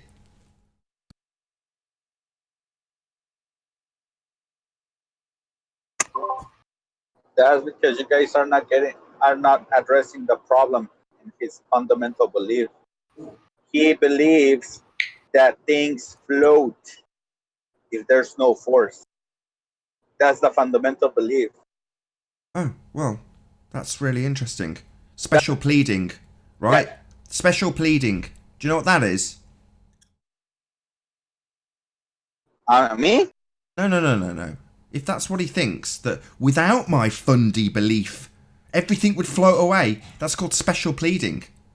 Special pleading based on begging the question fallacy. I agree with you, but you will not get him to move until he changed that perspective. You know, he's that's his fundamental belief, and that's the problem right there. Yeah, let's see if he has never seen anything float, but he yet believe it to be true. Zanik, do you believe in unicorn farts, which are absolutely 100% real? Nathan, no, I do not believe in unicorn farts. Oh, well, how is your skin not melting off then? If it wasn't for the unicorn farts, my friend, your skin would melt off. What's that you say? I appreciate the example of equilibrium. I'm talking about what's that you say? It would all float if it wasn't for your fundy belief. Do you not believe in Newton's second law? You're all over thermodynamic law's second law. Why don't you acknowledge Newton's second law? Because you understand that It accelerates because the medium that it's in is lighter than the density that it is. Wait a no second, force. he equivocated. Show Just me in because the nature where second something law of accelerates without a thermodynamics. force. Hold on a second. That's a Show me clumsy something in- equivocation fallacy. Shut up for a second. The reason why we don't is because they're two different subjects. Each are evaluated on their own tenets. Just because one says it's a law doesn't make it so. You understand that, right? No, observations are laws. No. We observe John. the laws of gravity. I've been meaning to ask Come you this on, question, dude. John. No, we don't. No, we don't. The second law is the one of movement, I right? just want to clear this up with Zanuck. No, we don't observe the law of gravity. The whole show is based on, number one, it being superseded, and number one, it being superseded by another load of old bollocks, Einsteinian, force space, right? That's the first problem. And secondly, no, we don't. I just went through this literally minutes ago. Until you come along and force it out of equilibrium, we don't observe stuff attracting other stuff. That doesn't happen, ever. You nailed it on the head. Exactly. We forced it out of equilibrium, force, operative word. And now when I let go of it, there's a force that is responsible for its acceleration. Do you not agree that F equals ma? Do you not agree that A equals F over m? Yeah, you've got a We already went through this. I know, it just ignores it and It's then repeats the simple same stuff, right? shit again. We can put it on the side of a table and prove that a 1 kilogram weight Newtonian laws are bunk. I just proved them. How did you disprove it? Show me again. again. Go back and watch the presentation. All right. You let go of the rock, it accelerates. It requires a force. I don't know what the force is due to, but it has a force because nothing accelerates without a force. It doesn't accelerate. I keep telling you. It does. No. Hold on. I've got a rock. I'm looking at it. Now tell me why it's not accelerating. If you let go of it. I haven't picked it up. Then dig a hole under it. Excuse me. I'm looking at a rock. It is not accelerating. Is it on a table? Yeah. Okay. And if I put a scale on the table, I could weigh it. And that. Sorry.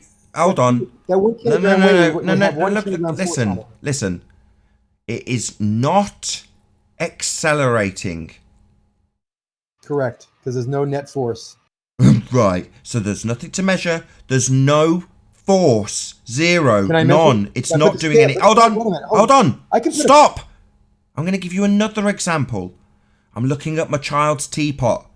That's not accelerating either. Now, what I'm going to do is hold you here for the next 25 minutes going through objects in my room that aren't accelerating. Now, without me doing that, answer me this. How many objects in my room are accelerating downwards? None of them are. None? Wow, this is amazing law. The law of things accelerating downwards. Nothing is. Can I finish? I was talking, you stupid idiot. Now I'm going to look out my window. I don't seem to see anything accelerating outside either. There's also, coincidentally, a 1 kilogram weight that I can see out my window. That's not accelerating either. Why not? Put a scale under it. No, I'm not doing anything. I'm trying to look for a natural phenomena, you stupid. Listen, I'm looking for natural phenomena because we're going to be doing some science. So the first thing I want to do is find a phenomena. Now I'm looking out my window at a 1 kilogram weight and it isn't doing anything. So I haven't found a phenomena yet. So do you want to find me one? Until that 1 kilogram falls off the tree. Then what do you say? It's not on a tree. You're just making shit up. Why are you making up stuff to justify your fundy belief in this garbage? A orange falls off the tree. That's 1 kilogram. Oh, an orange. Oh, there had to be a huge process that preceded it falling. Huge process of it consuming energy, it turning sunlight into energy by the soil that it consumed. It's doing a whole bunch of different stuff.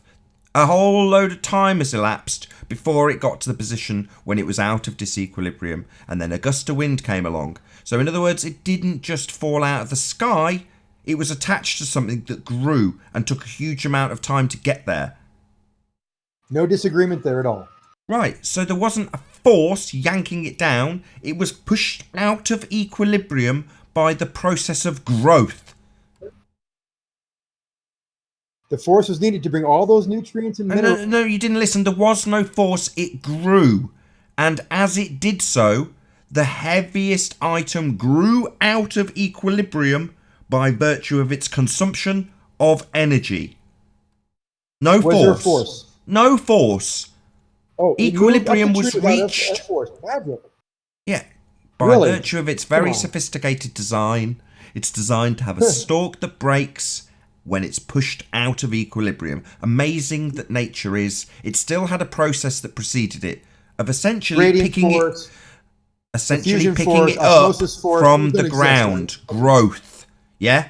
Growth. Osmosis, diffusion. Not osmosis, growth. Gradient forces. Yes, all of those are forces. Right, like you picking up the 1 kilogram weight. So something preceded it. We don't just have magic oranges that fall out of the sky and suddenly need measuring to establish why they fell out of the sky. We can most definitely explain the process that got the orange to be in disequilibrium.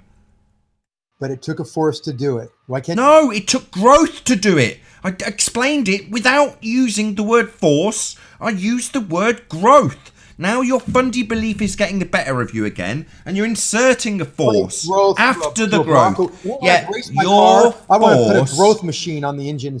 Your force comes after the already established reason for it being in disequilibrium, because generally speaking, growth caused it to move up the tree. And I'm telling you, growth is not a force. Okay, right. I'm looking at no worries. I'm looking at an orange tree now out of my window. Okay. No oranges are falling. None. But when one of your windy days hits, it will fall. Oh, so there's the cause then. Wind. So that would be a cause, my friend. When I light the dynamite, I didn't make the explosion. Yeah, now you're equivocating. So I'll try that one more time. It's very calm here, no wind. And yet this force that's supposed to be overriding and a law, for God's sake, doesn't seem to be happening. It is a law. Yeah, it doesn't. I'm looking at an orange tree, mate. No oranges are falling off it. Why isn't this law holding true right now, this second? Because you didn't find the time to look at it long enough to see it fall. Because oranges do fall off trees, if you haven't noticed. Well, I'm looking at it right now, and it's not, my friend. So this law's not holding true right now. It's in equilibrium. Balance of force on sorry, that orange. Just let me get it clear. Right now, not only the 1 kilogram weight and my child's teapot and the rock on my table and the orange tree, all of them, everything in that list right now is in equilibrium. All of the above. Not one thing is falling. None of them. None of them. None of them. So this law's not panning out too well because from my position, everything's in equilibrium. And should one of those oranges fall in a minute, you've just told me that might be caused by the wind. Has your little child fallen as she's been walking? Ever? Maybe hit her elbow, or maybe hit her head? No, never. She's never fallen. She stood up Next the first question. time and walked the steps. Next question. So everything's in equilibrium. So what I'm going to assert is, given that everything, including the things you've agreed to right here, right now, literally everything I'm looking at is in equilibrium. So I'm going to state right here, right now, that the general rule of thumb... excuse me, I haven't finished talking. I'm going to assert right here, right... Do you think that this is an appropriate thing to do while I'm in the middle of a statement? Continue, sorry. Thank you, sir. May I have another? So had I have started talking, you'd have carried on, you'd have just made a second statement. So shut up. I'm going to state right here, right now, that the general rule of thumb isn't this 9.8 meters per second acceleration that we hear about, attributable to a force of gravity that's not a force, made clear by George Musa, but nevertheless we'll brush past that and say that regardless of an attributable force that's only applicable when you pick something up, I don't observe anything that I can attribute this natural phenomena to whatsoever, ever, and now in this conversation. Wow. You must live inside, and all you have to observe are things on your tables and chairs and the shelf. Hello, Bonehead. No, I'm looking out of a window at an orange tree and a 1 kilogram weight that are both happily in equilibrium on this nice calm day.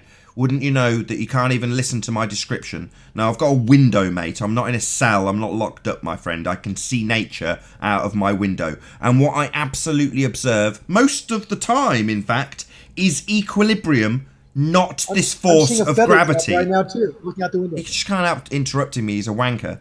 So, wanker, I'll start calling at you because you obviously are a wanker. While I'm in the middle of a statement, don't talk. Simple. Yeah? I observe equilibrium. I do not observe your fundamentalist religious belief in a force that is apparently net force zero in everything I observe. Zero, none, not existing, not a force, and described as not a force by astrophysicists. I'd like to answer, can I? Answer, as made a statement of fact, I observe equilibrium, not gravity. Newton's first law. You're dead right. You're dead nuts on. Yes, you are correct. What is that law? Things in motion will stay in motion. Things at rest will stay at rest until. Does that apply to water and gas? Applies to everything, my friend. What about a river? Everything. Everything. What force is moving the river? The force due to gravity, just like what caused the rock to fall down. All right, I rest my case. Yeah, that's a great example. Do you understand the second law? Out of curiosity, do you know what the second law states? Do you have any clue about the second law? You I having didn't me think on, so. right? How about the third law? Zero, huh? Zanuck, let me ask you something. Oh, you're asking me? Oh, I'm not interested on your fundamental belief now. Yeah, what a surprise. Come on, Zanuck, I have a question. Oh, you mean the laws that I just debunked? Just about. No, I understand your world. Ago? You don't understand my world. That's interesting. You mean the laws that I just debunked about 45 minutes ago? Those laws? Oh, okay. Those are hardly I debunked. remember those. You basically added two, but that's okay. Go on. Zanuck, Zanuck, I have a question. John, tell me about entropy. Zanuck, you hear me? Yeah, I hear you. Did you say that laws are observations? Yes. Okay, so then Newton's aren't laws. The observations are the laws, right? The things you observe can be called laws. Okay, so then there's no Newton's laws. They're observations, right? No, those are laws also. Those are observations. Yeah, so they're not Newton's fundamentally, laws. Newton found his second law. He found it by observations. Remember we talked about the interrupting? So you said laws are observations. So when you say Newton's second law, you're directly contradicting yourself when you say laws are observations, because that means I can make observations, which means that I can observe the laws and we don't need Newton, right? What kind of doublespeak is that? You tell me. It's your doublespeak. No, I said that you can observe laws. Laws are observable. Okay, so then why does Newton get credit? Why is Newton? No, hold on a second. Newton? From Richard Feynman. Hold on one second. From Richard Feynman. The laws of motion from Newton were not right. Do I need to say that again? What you need to do when you say something is not right, you got to back it up with why. From Richard Feynman. The laws of motion of Newton were not right. I just backed it up right after that in the presentation. So go ahead and watch it again. Appeal to authority. Well, I can just throw you the same thing. You just said gravity. Wait a second. He said appeal to authority. Hold on a second. What is an appeal to authority? I was going to ask using an authoritative person to prove your point. Wrong. That's a citation. Appealing to a non-subject matter expert. Clown. No, that's not true. No, that's not true. Right. If you appeal to somebody who is an expert in farming, about farming, that's potentially a citation, might be a quote, but that's backing up your argument with expert authority or a witness that's an expert in their field. An appeal to authority would be asking your mum about farming. Okay. There's plenty of people that are experts that are wrong about their assessments and their statements. That might be the case. Nevertheless, do you have a citation to counter Richard Feynman, an expert in his field? Oh, yes, I do. I don't have it in front of me, but I have it. Oh, well, shut up, you stupid idiot. Yeah, I'll take the citation over your nonsense that you claim to might have next time when your homework hasn't been eaten. That Newton was wrong about what? Can you be specific? Did you not hear the Feynman quote twice? Everything. Oh, no, he told me a very general statement. Hold on. John, can you read nice and calmly in a soft tone so it doesn't distort? The Feynman quote again, please. Oh, man, I got a mouthful of pizza. Hold on a second. Okay. He was wrong. And how was he wrong in the law of the motion? What part of the law of motion was wrong? No, I'm just answering what you asked. He said, that's what he said. And that's pretty general, so I would come back with, and if you're going to say something's wrong, at least in my world, I explain why you're wrong. I don't just say someone's wrong. You're wrong because of this. That's not really. Well, I freaking did it on the... How many times... Are you deaf? Are you fucking deaf? You know I'm hearing you, and I'm listening to you too. I already told you that after I stated that citation, along with about 5 other citations, then I went into the why, the cowbell. In fact, I actually called it cowbell. And then I said, ready, clowns? That means you to be ready. Yeah, I know. I know you're talking to me. I appreciate it. Okay. So right after that, I went into it. Yeah. Yeah, I did. So go back and watch the presentation. I know the now laws say of it again. Newton are not perfect. Now I'm going to say it again. And I know there's exceptions. And they're finding more and more exceptions. He won't. This is the problem. He says he listens to these laws as time goes on. He just won't shut his mouth. I'll say it again from the top. The discovery, this is from Richard Feynman, Nobel laureate physics. The discovery of quantum mechanics first, and then in the behavior of light, and then in the behavior of matter, finally culminating in 1926 with a full equation of quantum mechanics, which told us that the laws of motion of Newton were not right. And with that, I'm going to say a huge, massive, enormous thank you to all of you who have joined us on the BALLBUSTERS after stream on Nathan Oakley channel. Massive thanks to all of you who hopefully hit the super chats, liked, shared, commented, subscribed, and all that good stuff. You can tell it's very late here. Also, a huge, massive, enormous thank you to both the Discord and Skype panels for making this BALLBUSTERS possible. I've been Nathan Oakley, and I'll see you all in the next video.